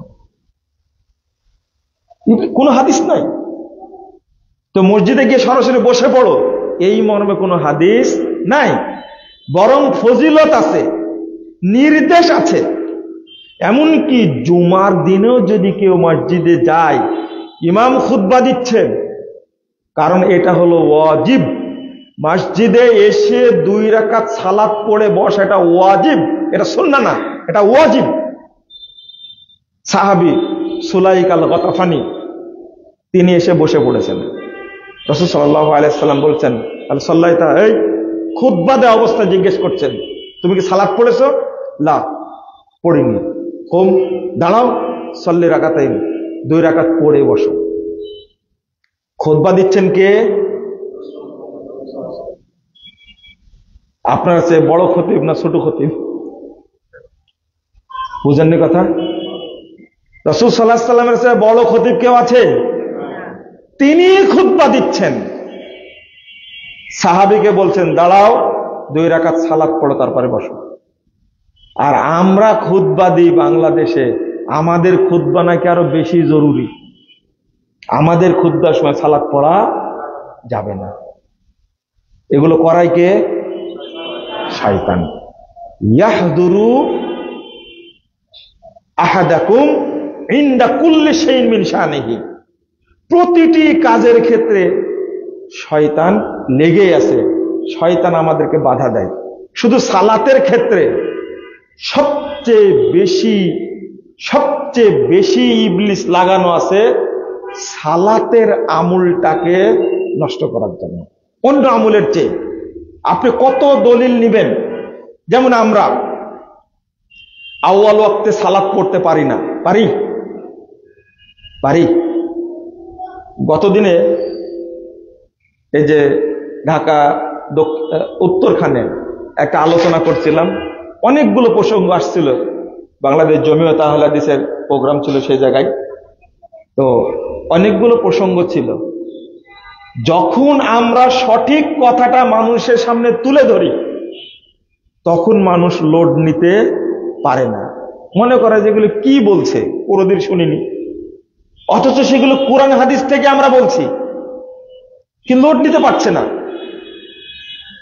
এই যে সালাতের ব্যাপারে আমরা আউয়াল ওয়াক্তে সালাত পড়তে পারি না কেন?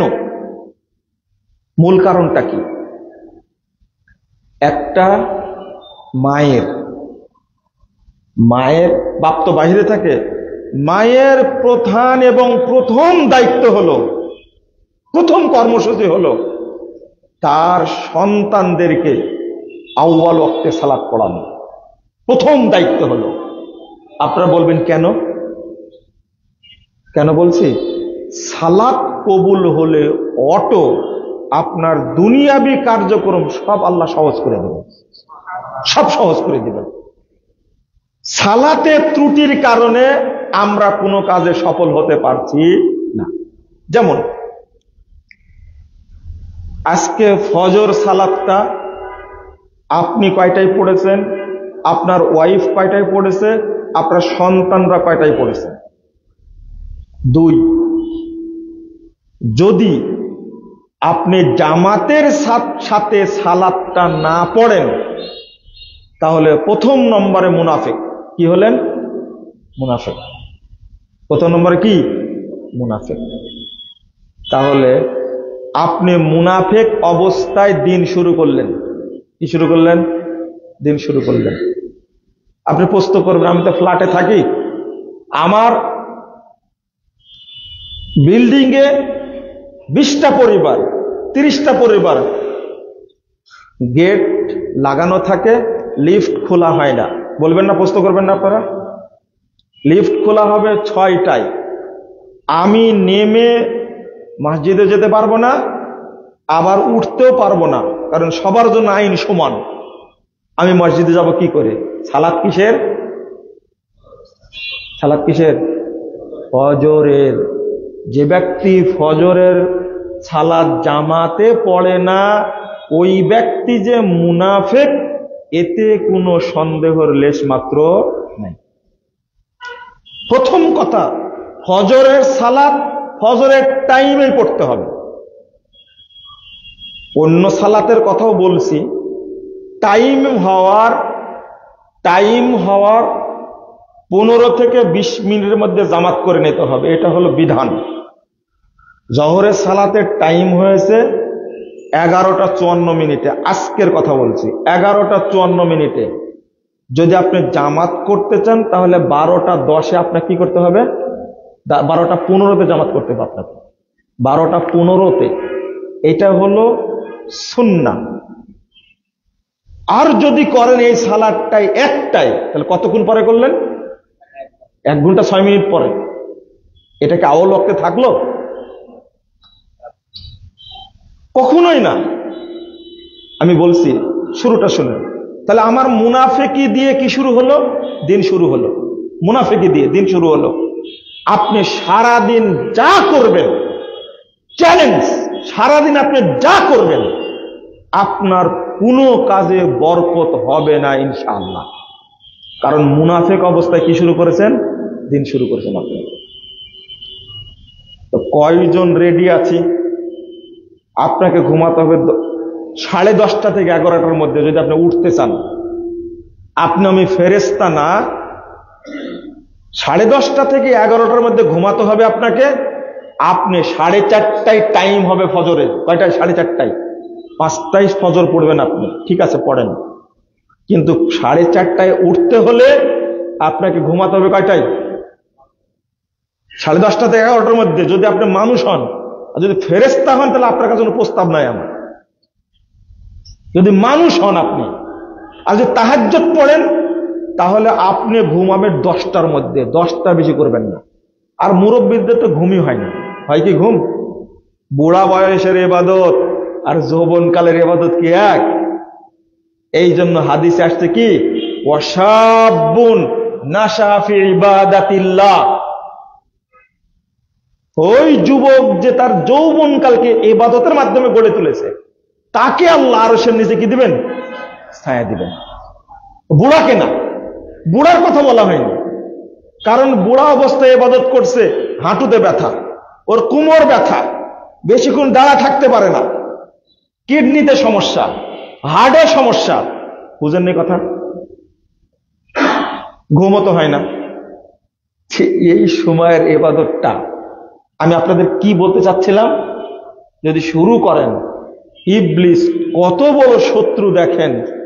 আপনার 3টা সন্তান থাকে, আজকে হিসাব করে দেখেন, আপনার 3 সন্তানের কেউ আজকে ফজরের সালাতটা জামাতে তো পড়েনি, দেখবেন এই 3 জনের মধ্যে 2 জন ফজর পড়েইনি, 1 জন পড়েছে কিন্তু 8টার দিকে। বুঝেন মনে হয় কথাটা? আর আপনার কথা যদি বলি লজ্জা পাবেন, আমি সন্তানের কথা বললাম। এখন সন্তানের উপরে সালাত ফরজ হয়েছে কয়টায়, কয় বছরে? 10 বছরে। 7 বছরে পড়তে বলেছে। তো বাচ্চাটা ঘুমাচ্ছে, কেমনে উঠবেন, উঠাবেন কেমনে, কষ্ট পাবে। কিন্তু একজন আরবি শেখ বলছেন, আচ্ছা যদি ঘরে যদি আগুন ধরে কি করবেন? বুঝেননি কথা? মনে করেন আগুন ধরে গেছে ঘর, তখন কি করবেন? তাড়াতাড়ি ডেকে তুলবো। এখন ডেকে তুলবেন কেন? পুড়ে যাবে যে। জাহান্নামের আগুনকে ভয় পাচ্ছেন না, দুনিয়ার আগুনকে কি ভয় পাচ্ছেন? এটা মালদ্বীপে গিয়ে দেখলাম, সৌদি আরবে গিয়ে দেখলাম, বুঝছেন? কোনো সুযোগ নাই। এই বাচ্চাদেরকে উঠায় দিছে মা, ও চোখ মুছতে তাকাতেই পারে না, এসে সালাত পড়ছে, ফজরের সালাত জামাতে পড়ছে। এই অভ্যাসটা যতদিন আমরা করতে না পারবো ততদিন পরিবারে বরকত হবে না। ফাইদা কুদিয়াতিস সালাত ফান্তাশিরু ফিল আরদ ওয়াবতাগু মিন ফাজলিল্লাহ। আগে সালাত আদায়, তারপর অন্য কাজ। টাইম হয়ে গেছে সালাতের। আর একটা কথা শুনে নেন, টাইম হয়ে গেছে সালাতের। সালাতের টাইম হওয়ার পরে আপনি যত কাজ করবেন সালাত বাদ দিয়ে, আপনি যত কাজ করবেন সালাত বাদ দিয়ে, কোনো কাজে বরকত হবে না। আল্লাহ বলছেন ফাইদা কুদিয়াতিস সালাত ফান্তাশিরু ফিল আরদ ওয়াবতাগু মিন ফাজলিল্লাহ। সালাত আদায় করে নাও, তারপরে কি জমিনে ছড়িয়ে পড়ো, আল্লাহর ফজল, অনুগ্রহ, আল্লাহর রহমত, আল্লাহর রুজি তোমরা কি করো, তালাশ করো। আপনি আজকে আসরের সালাতের টাইম হয়েছে কয়টাতে বলেন তো?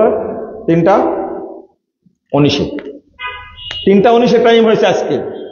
আপনি যদি এই সালাতটা পড়েন 5টায়, এর মাঝখানে যত কাজ করবেন কোনো কাজে বরকত হবে না। আগে সালাতটা পড়ে নিতে হবে। আগে সালাত পড়ে নেন, তারপরে কাজ করেন, আল্লাহ বরকত দেবেন। ওয়াবতাগু মিন ফাজলিল্লাহ। আমরা এই জিনিসটা বোঝাতে ব্যর্থ হয়েছি। আর এইগুলো না পড়তে পারার মূল কারণ কে? শয়তান। ভালো কাজ যখন আসবে, আল্লাহ বলছেন ওয়াজাইয়ানা লাহুমুশ শাইতান মা কানু ইয়ামালুন। শয়তান আপনার সামনে ওই কাজটাই খুব ভালো করে দেখাবে, খুব আনন্দময় করে দেবে। ওই কাজ করতে করতে আবার সালাতের টাইমটা কি হয়ে গেছে, শেষ হয়ে গেছে। আল্লাহ যেন আমাদের বুঝার তৌফিক দান করেন। আমরা তো বুঝতে চাই না। রাসূল সাল্লাল্লাহু আলাইহি ওয়াসাল্লাম বলছেন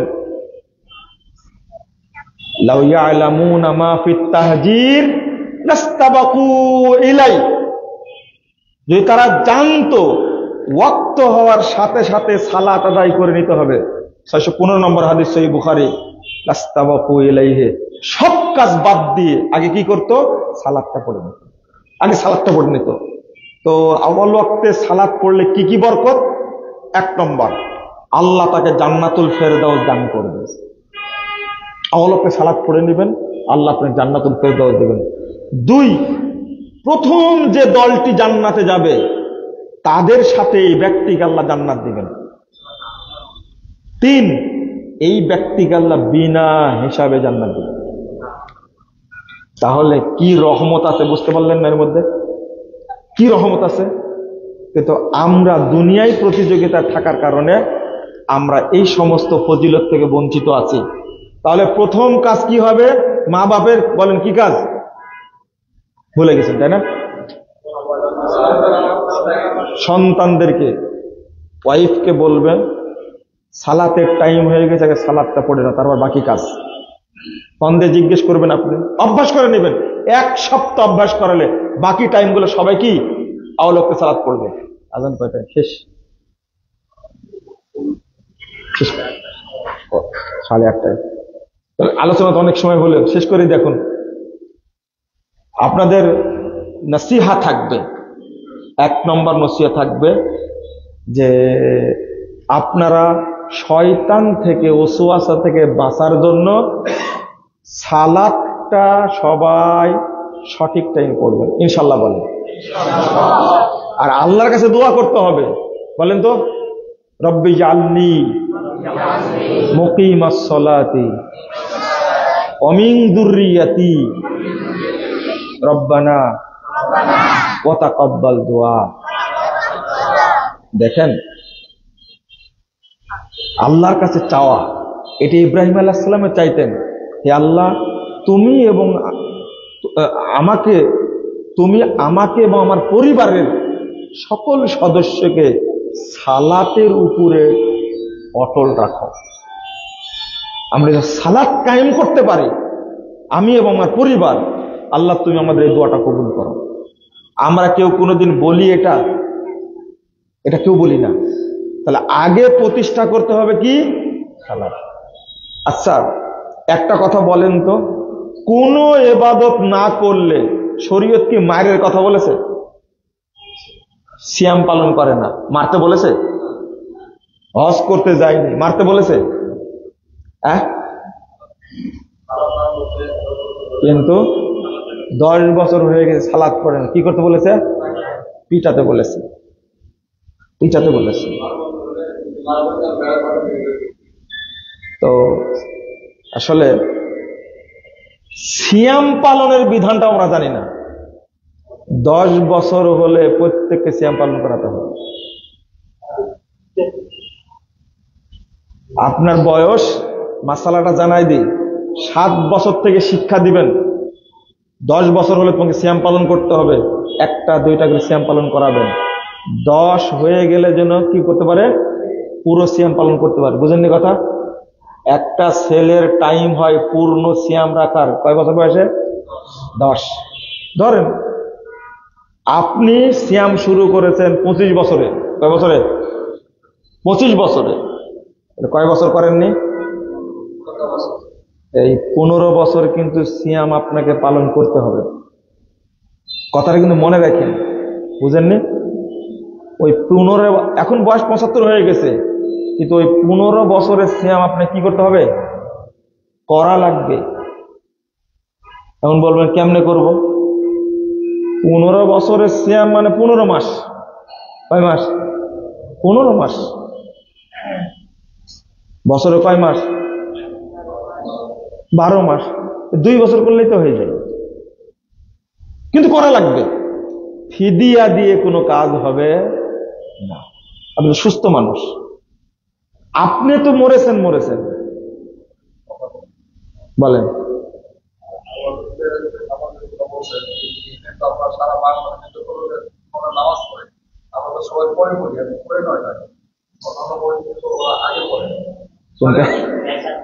ও এশার সালাত, এশার সালাত।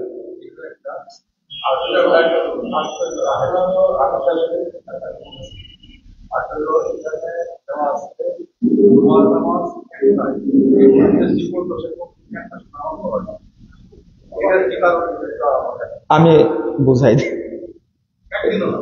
আচ্ছা আচ্ছা, প্রথম কথা হলো এশার সালাতের টাইম যদি হয় আপনার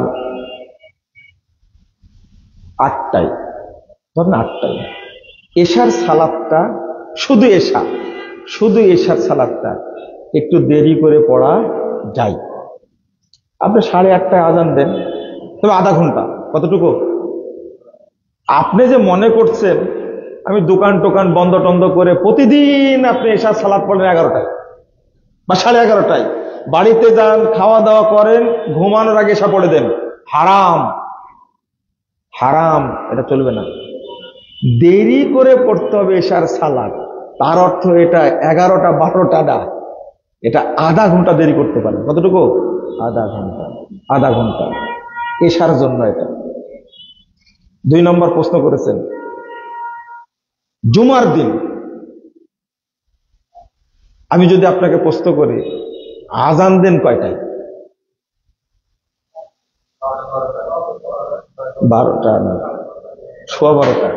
ভাষান টেকের কথাই বলেন, 12:15। খুতবার আজান 12:15। কেন 12:15টায় দেন? দেওয়ার দরকার ছিল কয়টায়? 11:54। 11:54 না, 11:54 না, কম বেশি নাই। 11:54 যদি আজান দেন আপনি, তাহলে ওইটার আপনার প্রতি ভারী হবে না। 1। 2 নম্বর হলো জুমার দিন নিয়ে প্রশ্ন করা যাবে না এই জন্যই, আপনি যখন আসেন জুমার সালাতে তখন থেকে আপনার সালাতটা শুরু হয়। মানিনতাজারা সলাহ ফাহুয়া ফিস সালাহ, যে সালাতের জন্য অপেক্ষায় থাকে সে সালাতের মধ্যেই থাকে। খুতবা ইমাম বেশি করতে পারে, মানে টাইম নিতেও পারে, কমও নিতে পারে, কিন্তু যখন আপনি আসলেন মসজিদে ওইটা হলো টাইম আপনার জন্য। বুঝাতে পারেনি মনে হয়? যখন আপনি আসলেন তখনই কাউন্ট হলো আপনার। আপনি কিসের মধ্যে আছেন? নামাজের মধ্যে। প্রশ্ন হলো জহর নিয়ে, শনিবার নিয়ে, রবিবার, সোমবার, মঙ্গলবার, বুধবার, বৃহস্পতিবার, এই বাকি 6 দিন নিয়ে আমার সাথে কথা বলেন। যেমন ওয়াক্ত হয়েছে কয়টায়? 11:54। আপনি আসছেন কয়টায়? 1:45 না, যখন একামত শুরু হচ্ছে তখন আসছেন, মনে করেন উদাহরণ, তাই না? তাহলে কি আপনি আবার লটকাইছেন? না, খুতবা যখন শুরু হচ্ছে তখন আপনি আসছেন, 12:15 আসছেন, তাই না? অনেকে আসে না? আমি তো সেদিন দেখলাম মসজিদ ভরে গেছে, গতদিনে ইসলাম মসজিদ ভরে গেছে, এবং আমি আসছি 12:15 আসছি, তখনই মসজিদ ভর্তি হয়ে গেছে। মানে এই লোকগুলো কিসের অপেক্ষায় আছে? খুতবা এবং সালাতের অপেক্ষা আছে। তারা সালাতের মধ্যে আছে, সালাত যখনই পড়া হোক সালাতের মধ্যে আছে। কিন্তু অন্য দিনগুলোতে কি অবস্থায় আছে? উত্তর দেন। তর্ক না, তর্ক না।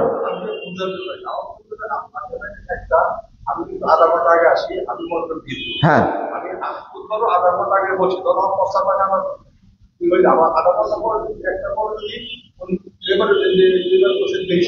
জি,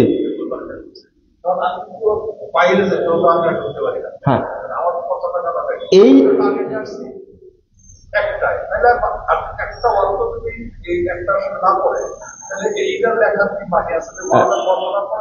আপনার সাথে আমি একমত, কিন্তু আপনার সাথে আমি একমত, ফুল একমত। যদি টাইমটা ঠিক মতো শুরু হতো, 11:54 আজান হবে, আপনিও আসবেন 11:54, বা আরো একটু আগে আসলেন, তাহলে আমরা 12:30টার মধ্যে খুতবা কি কমপ্লিট বলে দিবেন। খুতবা সঙ্গে আমরা কিন্তু কথা 5 মিনিটও বলতে পারি, 10 মিনিটও বলতে পারি, 3 মিনিটও বলতে পারি। একবার কি হয়েছে জানেন? আপনি একজন মুসল্লির দেন কথাটা সুন্দর বলেছেন, আগামী জুমায় শুরু করেন, ইমাম সাহেবকে বলেন 12:30টায় সালাত হবে, ইমাম সাহেব করবে। কিন্তু একবার হলো কি, আলামিন মসজিদে মোহাম্মদপুরে আমি 1:45 খুতবা শেষ করে দিয়েছি। কয়টায়? 12টা 10 শুরু, 1:45 শেষ করেছি। সালাত পড়া শুরু করেছি, অন্তত 200 মুসল্লি কি হয়েছে, কেউ 1 রাকাত পায়নি, কেউ 2 রাকাতই পায়নি। পরের জুমাতে বলছে কি করলেন? যা করতে বলেছিলেন তাই করলাম। মনুরা বলছেন খুতবা কেন শর্ট করেন না? আমরা তো শর্ট করতে পারি। আর মামলাটা কয় দিনের? সপ্তাহে কয় দিনের? 1 দিনের। তাও সালাতের মধ্যে আছি আমরা, বলেছি, কিন্তু নেকিতে কোনো কমতি নাই, আমরা সালাতের মধ্যে আছি, কিন্তু বাকি 6 দিন। এখন আর একটা কথা আসে, আর তখন লোকগুলো কি বলেন জানেন? ভাষাটা দেখেন, একজন ইমামকে বলছে যে আপনারা খুতবা দেন, খুতবার পরে টাকা নিয়ে চলে যান, মুসল্লিদের কষ্ট দেন, এত টাইম নেন কেন? 2, হাদিসে আসে খুতবা হবে ছোট, সালাত হবে বড়, কেন বড় করেন? 3 নম্বর, আগামীকালকে দলিল দিবেন খুতবা বড় করা যায় কিনা। আমি বললাম যে সুযোগ পেলেন বলে নিলেন, সুযোগ পেলেন বলে নিলেন। গতকালকে জহরের সালাত কয়টায় পড়েছেন বুঝেন? আপনারা কি বুঝছেন? বললাম গতকাল জহরের সালাত কয়টা পড়েছেন? সত্যটা বলবেন। 2:30টায় পড়ছি। কয়টায়? 2:30টায়। তার আগের দিন কয়টায় পড়েছেন? তার আগের দিন 2টা পৌনে 2টার দিকে পড়েছেন। তার আগের দিন কয়টায় পড়েছেন? ওই দিন জামাতে পড়েছিলাম 1:30টায়। বুঝেন না কথা? তার জিজ্ঞেস করলাম না, কয়টা জিজ্ঞেস করেছি? 3টা। ওই 3 দিনে আপনার জোহরের সালাতটা পড়লেন দেরিতে কেমনে? আর আজকে এসে দাবি করছেন আউয়াল ওয়াক্তে কেন পড়বেন না? বুঝেননি কথা? আর একটা প্রশ্ন করলাম, ওনাকে আর একটা প্রশ্ন করলাম, আচ্ছা ঠিক আছে, ফজর সালাতে কেরাত একটু লম্বা হওয়ার কারণে আপনি অভিযোগ দিলেন ইমাম এত বড় তেলাওয়াত করে কেন? আর এখন হাদিস পাটাপাট বলে দিচ্ছেন সালাত করতে হবে কি লম্বা, আর খুতবা করতে কি ছোট। ফজরের টাইমে রেগে গেলেন কেন? ইমাম সাহেব পাশে আছেন, আপনি মাথায় ঢুকছে ইমাম সাহেব ফজরের টাইমে একটু কেরাত কি হয়েছে লম্বা হয়েছে। আর তারাবিতে যা হয় ইমামের চাকরি চলে যায়। তো এখানে হাদিসটা মারছেন কেন? অন্য হাদিসে আসছে, সব হাদিসে সালাত হবে কি ছোট, কারণ এর মধ্যে দুর্বল লোক থাকে, এর মধ্যে কি বৃদ্ধ লোক থাকে, সালাত যেন কি হয় ছোট হয়।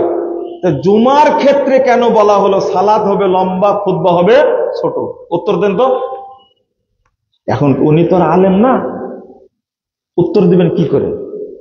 আমি ওনাকে বললাম এই উত্তর যেদিন দিতে পারবেন সেদিন আমি উত্তর দেব। ছোট বলতে আরেক বিপদে বলা যায়, ছোট বলতে কত দুটো ছোট খানা দুটোর মতন যেটা আমরা যদি পড়তেই পারি না, তখন ভালো কথা বলেছেন। হ্যাঁ আসলে না শেষ করি। বিষয়টা হলো এই জুমার খুতবাটা অন্য অন্য খুতবার চেয়ে তুলনামূলক কি হতে হবে? ছোট হতে হবে। আর সালাতটা অন্য অন্য সালাতের ন্যায় একটু কি হতে হবে? বড় হতে হবে। এইটা হলো অর্থ। ইমাম কখনো খুতবা লম্বাও করতে পারে, কখনো কি রাসূল সাল্লাল্লাহু আলাইহি ওয়াসাল্লাম কখনো করেছেন। আমি যখন প্রশ্ন করলাম এই হাদিসটা একটু বুঝেন আপনারা, হাদিসে আসছে রাসূল সাল্লাল্লাহু আলাইহি ওয়াসাল্লাম খুতবায় দাঁড়িয়ে সূরা কাফ পড়তেন। কি পড়তেন? সূরা কাফ পড়তেন। আচ্ছা সূরা আলা আর সূরা গাশিয়া দুইটা মিলে কি সূরা কাফের মতো হবে? কোনটা বড় হবে? সালাতে পড়তেন সূরা আলা আর সূরা গাশিয়া, আর খুতবায় দাঁড়িয়ে পড়তেন কি সূরা কাফ, আর বক্তব্য দিতেন। তাহলে কোনটা ছোট হলে কোনটা বড় হলে বলেন তো দেখি? এটা না বুঝার কারণে তো সমস্যা। আমি যদি খুতবায় দাঁড়িয়ে সূরা কাফ পুরোটা পড়ি, এরপরে যদি বক্তব্য শুরু করি, তাহলে আপনাদের কি অবস্থা হবে বলেন দেখি? আর সালাতে দাঁড়িয়ে সূরা আলা সূরা কি গাশিয়া পড়ে নিলাম, সালাত ছোট হলো না খুতবা ছোট হলো? সালাত ছোট হলো, খুতবা কি হয়ে গেল? বড় হয়ে গেল। সাহাবী বলছেন আমি আল্লাহর রাসূলের কাছ থেকে সূরা কাফ মুখস্থ করেছি, খুতবায় দাঁড়িয়ে তিনি পড়তেন। তাহলে সূরা কাফটা এত বড়, যদি প্রতিদিন ইমাম সাহেব পড়েন এরপরে বক্তব্য শুরু করেন, তাহলে আপনাদের কি অবস্থা হবে বলেন? আসলে হাদিসের অর্থটা বুঝতে হবে, যেভাবে বুঝেন রাসূল সাল্লাল্লাহু আলাইহি ওয়াসাল্লাম সাহাবায়ে কেরাম ওইভাবে বুঝতে হবে। এটা হলো আসল কথা। আমি আপনাদের বলতে চাই সালাতের ব্যাপারে আমরা সচেতন হব ইনশাআল্লাহ। ইনশাআল্লাহ ইমাম সাহেবকেও বলবেন আপনারা যে রাইট টাইমে আযানটা হোক, আমরা ওই টাইমে আসি। দেখেন 12 সমস্যা প্রতিদিনই তো টাইমটা চেঞ্জ করতে পারি না। ধরেন ফজরের 5টায় 1টায় জামাত করি, জি জোহরের জামাত 11:54 হচ্ছে, জি, কিন্তু প্রতিদিনই আস্তে আস্তে হয়তো গতকাল আগামীকাল দেখা যাবে কি হয় 53 থেকে। আমি বলে দিই আপনাদের, সেটা হলো আজানের টাইমটা ফিক্স করবেন না, সালাতের টাইমটা ফিক্স রাখবেন। বলে দিলেন 12টা 20-এ জামাত হবে, এতটুকু। আজান 53 হতে পারে, 54 হতে পারে। যেমন মাগরিবটা করেন না, যখনই ওয়াক্ত হয়, বেলা ডুবে যায়, তখনই আজান দেন। এখন 6টায় না 6টা 5-এ না 6টা 10-এ, এটা তো আর বলেন না। আপনারা বলেন কি, ঘোষণা দেন সালাত হবে এতটাই। শোনেন, এখন বাংলাদেশে বহু মসজিদে আলহামদুলিল্লাহ রাইট টাইমে কি হচ্ছে, আজান হচ্ছে। এমনকি 12 মাস তাহাজ্জুদের আজান হচ্ছে। সরাসরি আমাদের মাদ্রাসায় দারুল হুদাতে রাজশাহীতে আমার আব্বা একদিন খুতবা শুনে বললেন যে তাহলে এই সুন্নাতটা মরে গেছে। মুয়াজ্জিনকে ডেকে বলছে কালকে তাহাজ্জুদের আজান দেয়। 3-4 বছর আগের কথা বলছি, 3-4 বছর আগের কথা বলছি। তাহাজ্জুদের ফজরের আজানের 1 ঘন্টা আগে তাহাজ্জুদের আজান দিবা শুরু করে দিছে, চলছে। এলাকার মানুষ কেউ কিছু বলতে আসেনি। একজন থানার ওসি আমাকে বলছেন যে আপনাদের এখানে নাকি রাত্রিতে আজান দেওয়া হয়, অর্ধেক রাত্রিতে। আমি প্রথম বললাম যে আপনার কি সমস্যা? আমার কি সমস্যা, আমি তো দূরে থাকি। তা আপনাদের থানা 6 কিলোমিটার দূরে, আপনার তো সমস্যা হওয়ার কথা না। সমস্যা হলে এই এলাকার মানুষ সমস্যা হবে। বুঝছেন, এই এলাকার মানুষই আমাকে বলেছে যে আমাদের এখানে আজান হয় অনেক রাত্রিতে, তাহাজ্জুদের আজান হয়। ওসি সাহেব আর কোনো কথা বলেননি, সমস্যা হলে এই এলাকার হয়। এখন জহরের আজান যদি হয় গ্রাম অঞ্চলে 11টা 54 মিনিটে, তাহলে মানুষ কি বলবে? অনেক চিন্তা ভাবনা।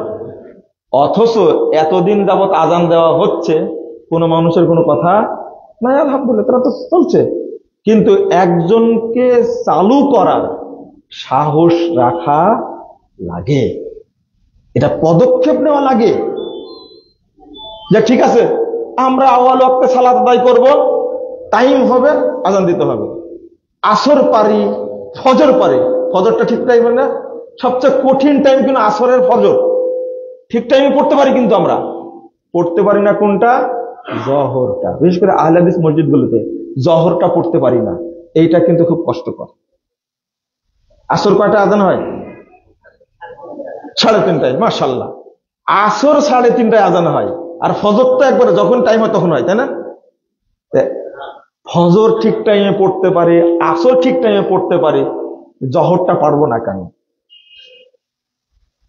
আমি যদি এই প্রশ্নটা ভাষান টেকের কমিটির কাছে বলে যেতে পারি, সভাপতি সাহেব আছে, সেক্রেটারি সাহেব আছেন, ওই যে আমাদের জমিয়তে আহলে হাদিস সভাপতি সাহেব আছে, তাদের কাছে যদি বলি মানুষ কি বলবে এটা পরের কথা।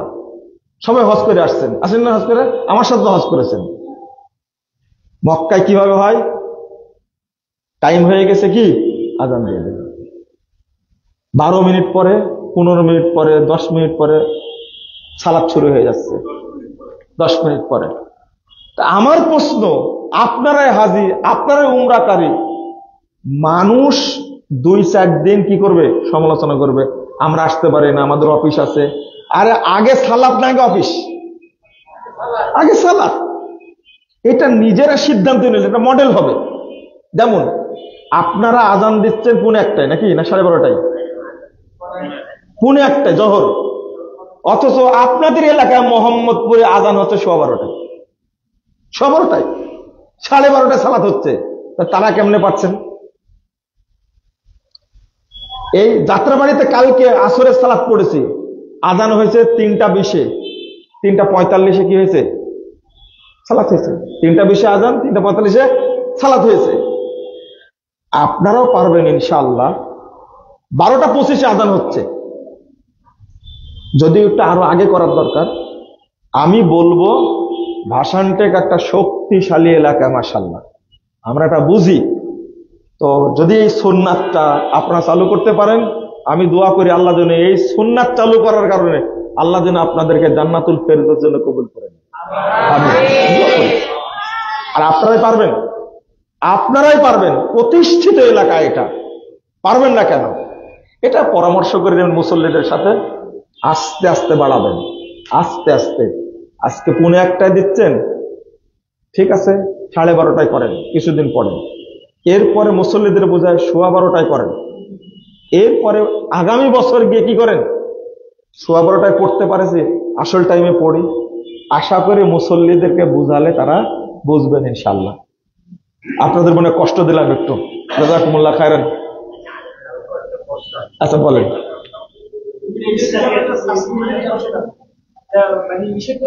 আচ্ছা বলেন। যেমন মনে করেন যে এই আমার লক্ষ্য করে আমাদের আগে থেকে আছে আমাদের হ্যাঁ আছে। আমরা আমাদের করছি আবার কিন্তু আমাদের জীবন আপনার চিন্তা করবো ক্লাস কিছু ধরে আমাদের ক্লাস কিছু ধরে বলতে আমি বললাম আমার তো 3 মাসে দেখতে পড়ি আমরা প্রথমে বছর করার পরই আমার নাম্বার দেওয়া হয় পরে দেখা গেল আমার ছাত্রছাত্রী আগে আমরা পাশে সুবিধে লাগে 4 দিন প্রতিষ্ঠিত হলো আলাদা যার জন্য ছাত্রী থাকে না। তাহলে আমার অ্যাডজাস্টমেন্ট করতে হলে কিছুটা তাদের সময় কাছাকাছি করে যাতে মানুষ যারা মনে করেন এটা অন্য ধরনের ইয়ের মসজিদ না, তাহলে আমার অ্যাডজাস্টমেন্টটা করতেছে তাহলে ঠিক কিনা কয়েকটা কোশ্চেন।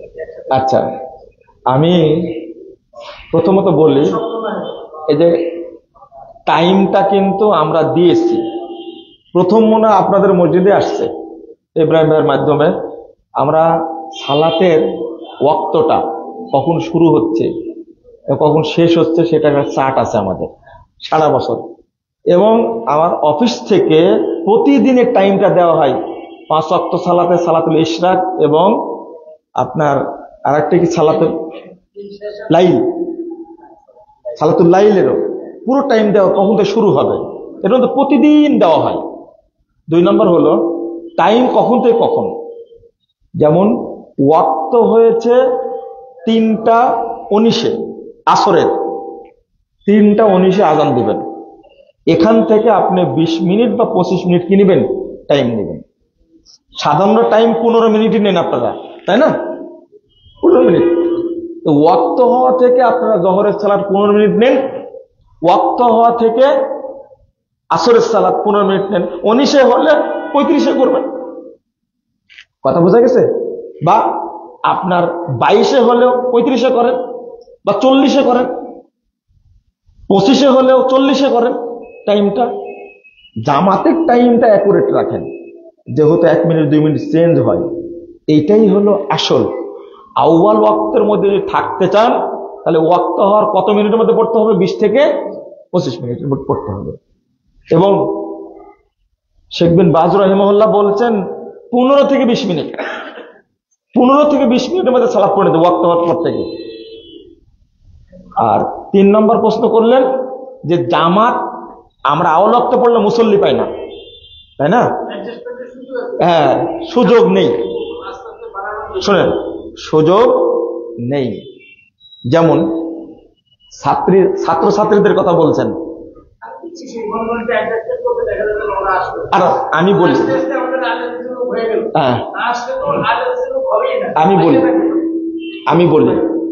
আমি বলি সেটা হলো ওয়াক্তের জন্য কোনো ছাড় না দিয়ে বরং মানুষকেই সালাতের দিকে নিয়ে আসতে হবে। আমি শেষ করি। ব্যাংকে জিজ্ঞেস করলাম, একজন ম্যানেজার, তিনি আলাদা চাকরিদার। আমি বললাম যে ভাই খুব সুন্দর লাগলো, অফিস চালু হওয়ার আগে 2টা হাদিস পড়ান, সবাইকে এক জায়গায় বসে হাদিস শুনে তারপরে অফিস শুরু করেন, কত সুন্দর। কিন্তু ছুটিটা আপনারা একটাই না দিয়ে যদি 1 ঘন্টা টাইম দেন, 12টাই ছুটি দেন, আপনি সালাদটা পড়তে পারেন। তখন বলছেন যে শুরু হলো অফিস 10টায়, কয়টায়? 10টায়। 12টায় যদি ছুটে যায় কাজই হবে না, তার মাথায় কি আছে? কাজ, সালাত না। সালাদটাকে পিছিয়ে দিতে পারছে, কিছু মনেই করছে না, অথচ তিনি জানছেন ওয়াক্ত কয়টা হয়েছে? 11টা 54 মিনিট ওয়াক্ত হয়েছে। ইচ্ছা করে 1 ঘন্টা পরে বিরতি দিচ্ছে, অথচ আগে কি? সালাত, আগে সালাত। আপনি যে 1 ঘন্টা কাজ করছেন, আমি চ্যালেঞ্জ দিলাম ওয়াক্ত হওয়ার পরে কোনো কাজ করলে এই কাজে কোনো বরকত হবে না। আগে সালাত, ফাইদা কুদিয়াতিস সালাত। আল্লাহ কি বলছেন? ইন্নাস সালাতা কানাত আলাল মুমিনিনা কিতাবাম মাওকুতা। মুমিনদের উপরে সালাতকে ফরজ করা হয়েছে নির্দিষ্ট ওয়াক্তে। আপনি ইচ্ছা করে সেটা কি করছেন, এখানে আপোষ করবেন না। যেমন মজার ব্যাপার বলেই দিই, আমার আব্বা যখন সালাতের টাইম চেঞ্জ করে দিলেন, তা আমার ভাই প্রিন্সিপাল ভাইস দুইজনের আব্বাকে বলছেন যে আব্বা এই টাইমে আজান দিলে তো আমাদের ক্লাস একটা ক্লাস মার যায়, বলে তোমার ক্লাস হয় পিছিয়ে নাও নাহলে এগিয়ে নাও, সালাত ওই টাইমেই থাকবে। শেষে কি হলো, 8টার ক্লাসটা করে নিয়েছি আমরা 7টায়। কয়টা? 7টায়। সালাতের ক্ষেত্রে ছাড় দিলেন না। আমার আব্বা বলছে যে না না, জামাত হবে জামাতের সময়, এটা মসজিদের টাইম, তোমার ক্লাসের সাথে কোনো সম্পর্ক নাই, হতেই পারে না। বরং তুমি ক্লাস আগে পিছে করো, প্রয়োজনে 1 ঘন্টা পরে করো, কিন্তু সালাত রাইট টাইম হবে, আজান হবে রাইট টাইমে, সালাতে কি হবে রাইট টাইমে। আপনারা যদি কেউ না করেন তাহলে মানুষ সুন্নাহ বুঝবে না।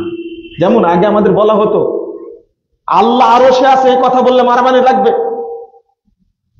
আল্লাহর আকার আছে, আল্লাহর সিফাত আছে, এই কথা বললে মারামারি লাগবে, বলার দরকার নাই। কিন্তু আমরা ঝুঁকি নিয়ে বলেছি, এখন আলহামদুলিল্লাহ কোনো সমস্যা নাই। কাউকে না কাউকে ঝুঁকি নিতে হবে, বলতে হবে এটা। এই মসজিদের তো অনেক ঘটনা আছে, তাই না? এই মসজিদের ঘটনা আছে, আমি ওটা বলবো না। যে মসজিদে কথা বলতে পারছিলাম না একটা টাইম আসছিল, অথচ সেই জায়গাটা ঢাকার মধ্যে আমার সবচেয়ে নিরাপদ জায়গা, আলহামদুলিল্লাহ সবচেয়ে নিরাপদ। এবং ঢাকার মধ্যে এই ভাসান টেকের মানুষ হলো আমার সবচেয়ে মহব্বতের মানুষ, আলহামদুলিল্লাহ। আমি এই জায়গায় এসে বসবাস করি, আমি এই জায়গায় এসে থাকি নির্ভয়ে এবং কোনো সংকোচ ছাড়াই, একবার স্পষ্ট ভাষায় কথা বলে, আলহামদুলিল্লাহ। তো বলেন বলেন।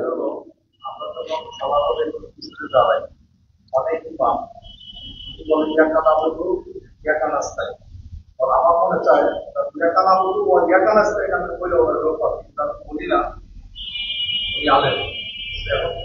এইটার একটা আসলে 1 ক্লাস যোগ করে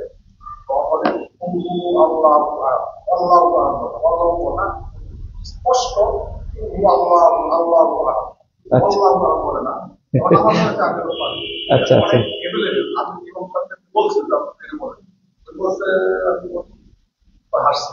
আপনি বলেন আমার সাক্ষী রয়েছে, আমার আরেকটা মানুষ ওনাদের সাক্ষী রয়েছে, আলেমদের সাক্ষী রয়েছে, কিন্তু তুমি বলতে ইয়াকানা বলবো ইয়াকানা আসতেন, তারপরে তো আমরা নামাজ শেষে আমার বলতে উনি ঠিক করে। আচ্ছা আচ্ছা আচ্ছা আচ্ছা আমি বলি, এই ধরনের কোন ইমামের যদি ত্রুটি হয়, সালাত শেষে ইমামকে বলবেন এটা ত্রুটি ভুল হচ্ছে, না না একজন আলেম নিয়ে বলবেন। যেমন যাদের ভুল হয়, আরাইতাল্লাযী ইউকাযযিবু বিদ্দীন, তারপরে কি ফাযালিকাল্লাযী ইয়াদউল ইয়াতীম। একজন উস্তাদ পড়েন ইয়াদুল ইয়াতীম, আমরা ভুল ধরলাম, ভুল হয়তো এটা ঘুরে ওই ইয়াদুল ইয়াতীম বলে, এটা যে ভুল হচ্ছে নিজেও বুঝে না। ওয়াওয়াজাদাকা দাল্লান ফাহাদা, উনি বলছেন ওয়াওয়াজাদিকা, একদিন রেকর্ডিং করালাম, এবার বলেন আপনি। রেকর্ডিং করার পরে বলছে যে আমি তো ঠিকই বলছি, আবার বলে ঠিক বলছেন, বলছে ওয়াওয়াজাদিকা, আসলে কি শব্দটা কি ওয়াওয়াজাদাকা, আবার রেকর্ডিং করে শোনায়, তারপরে বলছে মনে হয় ভুল হচ্ছে। তো এই ধরনের কিছু লোক আপনাদের মধ্যে থাকে, আমাদের ভুল হলে আমরা কি করতে পারি, স্বীকার করতে পারি যে ভুল হয়েছে এটা, কিন্তু কিছু লোক থাকে ভুলের উপরে অটল থাকে, এটা আপনাদের নিজস্ব ব্যক্তিগত ব্যাপার। এই যে লাইভ হচ্ছে তো, তখন ভাষাটা মসজিদের দুর্নাম হবে, থাক না বললাম আর কি। আপনি কি বলছেন? আমি আচ্ছা আচ্ছা জি। ইশরাকের নামাজটা হ্যাঁ ইশরাকের নামাজটা এখন ধরেন জামাত করলাম, এখানে বসে পড়লাম, এখানে গিয়ে আমি কোরআন পড়াই, এটা সম্ভব না ওই জায়গায় বসে থাকা? প্রশ্ন একটা করেছেন, জটিল প্রশ্ন। আতার সাহেব বলছেন আমি ইশরাকে সালাত পড়ি, আলহামদুলিল্লাহ ভালো, কিন্তু এখান থেকে উঠে গিয়ে ফজরের সালাত জামাতে পড়ে আমি এখান থেকে উঠে কোরআনটা ওখান থেকে নিয়ে এসে বসে পড়তে পারবো কিনা? আপনি নিয়ে এসে পড়তে পারবেন, কিন্তু যে নেকিটার কথা আসছে এই নেকিটা পাবেন না। এখন বলবেন যে কেমনে? নেকিটাও কিন্তু অসাধারণ। মান সাল্লাল ফাজরা বিজামাতিন, যে ব্যক্তি জামাতের সাথে ফজর সালাত করবে, সুম্মা ক্বাদা ইয়াযকুরুল্লাহ, হাদিসে আসছে, অতঃপর বসে বসে জিকির আজকার করবে, কোরআন তেলাওয়াত করবে, সুম্মা ইউসাল্লি রাকাতাইন হাত্তা তাতলু আশ-শামস, সুম্মা ইউসাল্লি রাকাতাইন, সূর্য ওঠা পর্যন্ত, এরপর 2 রাকাত সালাত পড়বে, ফালাহু আজরু হাজ্জাতিন ওয়া উমরাতিন তাম্মাতিন তাম্মাতিন তাম্মাতিন, 3 বার বলেছেন। আপনাকে প্রস্তুতি নিয়েই বসতে হবে। ফজিলত যেমন অসাধারণ, শর্তও তেমন অসাধারণ। আপনি কোরআনটা নিয়েই বসবেন, সালাদটা সামনে রেখে দেবেন, সামনে কি কোরআনটা রেখে দেবেন, সালাদ পড়া হয়ে গেছে, পিছনেও যাবেন না, ডানেও যাবেন না, বামেও যাবেন না, ওই জায়গায় বসে থাকতে হবে। ওই জায়গায় বসে থাকবো, বসার জন্য কি না পাটা নাড়াতে পারবো? তা পারবেন, কিন্তু জায়গা চেঞ্জ করা যাবে না। আর একটা হাদিস শুনে রাখেন, আপনার কঠিন হয়ে গেল মনে, তাই না? ফজিলতটাও এরকম, কিন্তু পূর্ণ একটা হজ, পূর্ণ একটা উমরার নেকি পাবেন আপনি। আপনি মনে করলেন যে আমি বাথরুম সেরে আসি, না, ওজনে ঠিক থাকতে হবে। আর একটা হাদিস, এই যে সালাত পড়ে আপনি এখানেই বসে থাকলেন, কিচ্ছু করা লাগবে না, শুধু স্থান চেঞ্জ করা, শুধু বসে আছেন, ফেরেশতারা আপনার জন্য 3টা দোয়া করতে থাকবে। যতক্ষণ বসে আছেন ওযু থাকবে ততক্ষণ, আল্লাহ তুমি এই লোকটাকে মাফ করো। কারা দোয়া করবে? ফেরেশতারা। ফেরেশতার দোয়া কি মিস যায়? না। আল্লাহ তুমি লোকটার উপর রহম করো। 3, আল্লাহ এই লোকটা তওবা কবুল করো। কিছুই বলবেন না, শুধু বসে থাকবেন ওযু অবস্থায়। কারা দোয়া করবে? ফেরেশতারা। কি কি দোয়া করবে? শর্ত হলো ওই জায়গা থেকে সরা যাবে না। কিন্তু আমাদের অভ্যাসে জামাত শেষ হয়ে গেছে, পট করে পিছনের দিকে চলে গেলেন, তাই না? এটা আমাদের অভ্যাস না? না, মসজিদে তো থাকেনই না, যতটুকু থাকেন জায়গা মতো থাকেন। আপনি সুন্নাত পড়লেন, ওই জায়গাতে বসে যতটুকু বসে থাকবেন। সুন্নাতের সময় জায়গাটা কি করার কথা আছে হাদিসে? চেঞ্জ করার কথা, হয় সামনে, নাহলে পিছনে, ডানে বা বামে, এটা হাদিস আসছে। জায়গাটার জন্য, জায়গাটা যেন কি হয়। তাহলে ইশরাকের সালাতটা আদায় করলে আপনার কি করা লাগবে? ওই জায়গাতেই বসে থাকবে। প্রস্তুতি নিতে হবে। কি নিতে হবে? প্রস্তুতি নিতে হবে যে কোরআনটা নিয়ে আমি বসি, সালাতের পরে এখান থেকে কি করবো? পড়ব। আশা করি বুঝতে পেরেছেন। শেষ করে আজান হলো এখন। আর একটা, জি বলেন। জি জি, মাশাআল্লাহ, খুব সুন্দর প্রশ্ন করেছেন। শুধু তাই না, এক নিয়াতে 2টা পড়বেন, তাহিয়াতুল ওযু, তাহিয়াতুল মসজিদ, যে কোনো একটা বললে 2টার নেকি হবে। এক, যে সালাতের সামনে সালাত আছে, অর্থাৎ আগে সুন্নাত আছে, যেমন ফজর, আপনার অভ্যাস আছে সালাত তাহিয়াতুল মসজিদ পড়া, তাহিয়াতুল ওযু পড়া, আপনি ফজর সালাতে ঢুকে মসজিদে যদি 2 রাকাত ফজরের সালাত সুন্নাত পড়েন, তাহলে ওই বাকি 2টারও নেকি হয়ে যাবে। বুঝেন না মনে হয়, তাই না? জহরের আগে কয় রাকাত সালাত? 4 রাকাত। কিন্তু আপনার অভ্যাস আছে কি তাহিয়াতুল মসজিদ পড়া, তাহিয়াতুল ওযু পড়ার, জহরের আগে 4 রাকাত পড়লে ওই 2 সালাত না পড়লে নাকি পাবেন আপনি। কিন্তু কি থাকতে হবে? না না, অভ্যাস থাকা লাগবে। বুঝেছেন কি? উত্তর হয়ে গেছে তো আপনার। আপনি অন্য টাইমে ওযু করেছেন, 2 রাকাত সালাত পড়লেন, আপনি অন্য টাইমে মসজিদে ঢুকেছেন, 2 রাকাত পড়লেন, অভ্যাস আছে। ঠিক জহরের পূর্বে যখন ঢুকবেন, তখন যদি জহরের সুন্নাত 4 রাকাত পড়েন, তাহলে তাহিয়াতুল ওযুর নেকিও পাবেন, তাহিয়াতুল মসজিদের নেকিও পাবেন, জোহরের 4 রাকাত সুন্নাতের সালাতও নেকি পাবেন। আশা করি বুঝতে পারবেন। জাযাকুমুল্লাহ খায়রান। একের ভিতরে 3। তো ঠিক আছে, একদিন পায়া সব প্রশ্নের উত্তরে একদিন নেবে তা না, ঠিক আছে। আব্দুর রশিদ ভাই চলে গেছে, বলবো তাই? ও না, আছে। ও আপনার এখন আছে একটা। শোনেন, এটা মাঝে মাঝে আয়োজন করবেন কিনা ইনশাল্লাহ? এই 2 জন আগে বলুক, আগে তারপরে পরে শুনছে আপনার প্রশ্ন। এই আয়োজন মাঝে মাঝে করা হয়, যে ইব্রাহিম ভাই হাসছেন, আপনি বলবেন এই আয়োজনটাকে মাঝে মাঝে করবেন তো ইনশাল্লাহ। ইনশাল্লাহ মানুষ যেন জানতে পায় যে এখানে কি হচ্ছে, অমুক সপ্তাহে অমুক দিনে প্রোগ্রাম হয় বা 15 দিন পর পরে প্রোগ্রাম হয়, যার টাইম হবে আসবে ইনশাল্লাহ। অভ্যাস করেন। বলেন।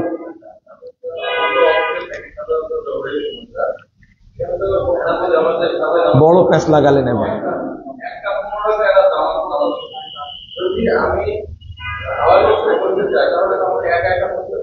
অবশ্যই একা পড়বেন, এই অবস্থায় একা পড়বেন। একা পড়লে আপনি জামাতের নেকি পাবেন ইনশাআল্লাহ। একা পড়লেও জামাতের নেকি পাবেন। 1। 2 নম্বর হলো মনে রাখবেন একটা মাসালা, যারা বিশ্বাস করে আল্লাহ সর্বত্র বিরাজমান, তাদের পিছনে 1000 বছর নামাজ পড়লে নামাজ কবুল, নামাজ বাতিল হবে। যারা বিশ্বাস করে নবী মরেনি এখনো, যারা বিশ্বাস করলে আল্লাহ নিরাকার, আল্লাহ সর্বত্র বিরাজমান, যারা তাবিজ দেয়, এদের পিছনে সালাত হবে না, মরা পর্যন্ত হবে না, কিয়ামত পর্যন্ত হবে না। অতএব আপনার সালাত হেফাজতের জন্য আপনাকে পড়া লাগবে। আশা করি বুঝতে পারছেন। ইচ্ছা থাকলে মসজিদের ভিতরে পড়তে পারবে।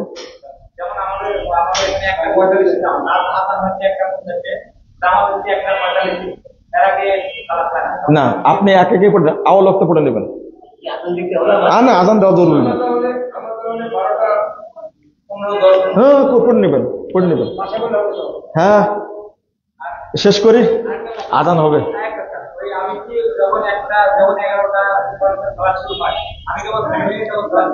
অবশ্যই এটাই উত্তম। জামাতে সালাত, বাড়িতে সালাত পড়লে, ফ্ল্যাটে সালাত পড়লে একটা কাজ করবেন, একটা জায়গা নির্ধারণ করে এখানে আমরা সালাত পড়বো। আপনি ইমাম হবেন, আপনার সন্তান থাকলে পিছনে দাঁড়াবেন, আপনার ওয়াইফকে একবার পিছনে দাঁড়াবেন। এই জামাতে পড়লে, বাড়িতেও পড়লে, জামাতে পড়লে বাড়িতে শয়তান থাকতে পারবে না। কিন্তু জামাত বাড়িতে না হলে শয়তান বাড়িতে বসবাস করবে, এটা হাদিস আসছে। জাযাকুমুল্লাহ খায়রান। অনেক কি বলবো, শুকরিয়া আপনাদের প্রতি। আল্লাহ যেন বারাকা দান করে আপনাদের। এই যে সময় দিলেন, শিখলেন, আল্লাহ যেন আমাদের সবাইকে কবুল করে নেন, আমিন। সুবহানাক আল্লাহুম্মা ওয়া বিহামদিকা আশহাদু আল্লা ইলাহা ইল্লা আনতা আস্তাগফিরুকা ওয়া আতুবু ইলাইকা। ও একটা প্রশ্ন আছে, মসজিদের ইমাম যে জর্দা তামাক খায়, তাহলে তার পিছনে সালাত হবে কি? ও ইমাম হলে কি করে সেটা বলে নাই। ও ইমাম হলো কেমনে যে জর্দা তামাক খায়? ওকে ইমাম বানাবেন না, প্রথম কথা। আর দ্বিতীয় কথা হলো, এই ধরনের ইমামে সালাত পড়লেও আপনার সালাত হবে, তার সালাত হবে না। আসসালামু আলাইকুম ওয়া রাহমাতুল্লাহি ওয়া বারাকাতুহু।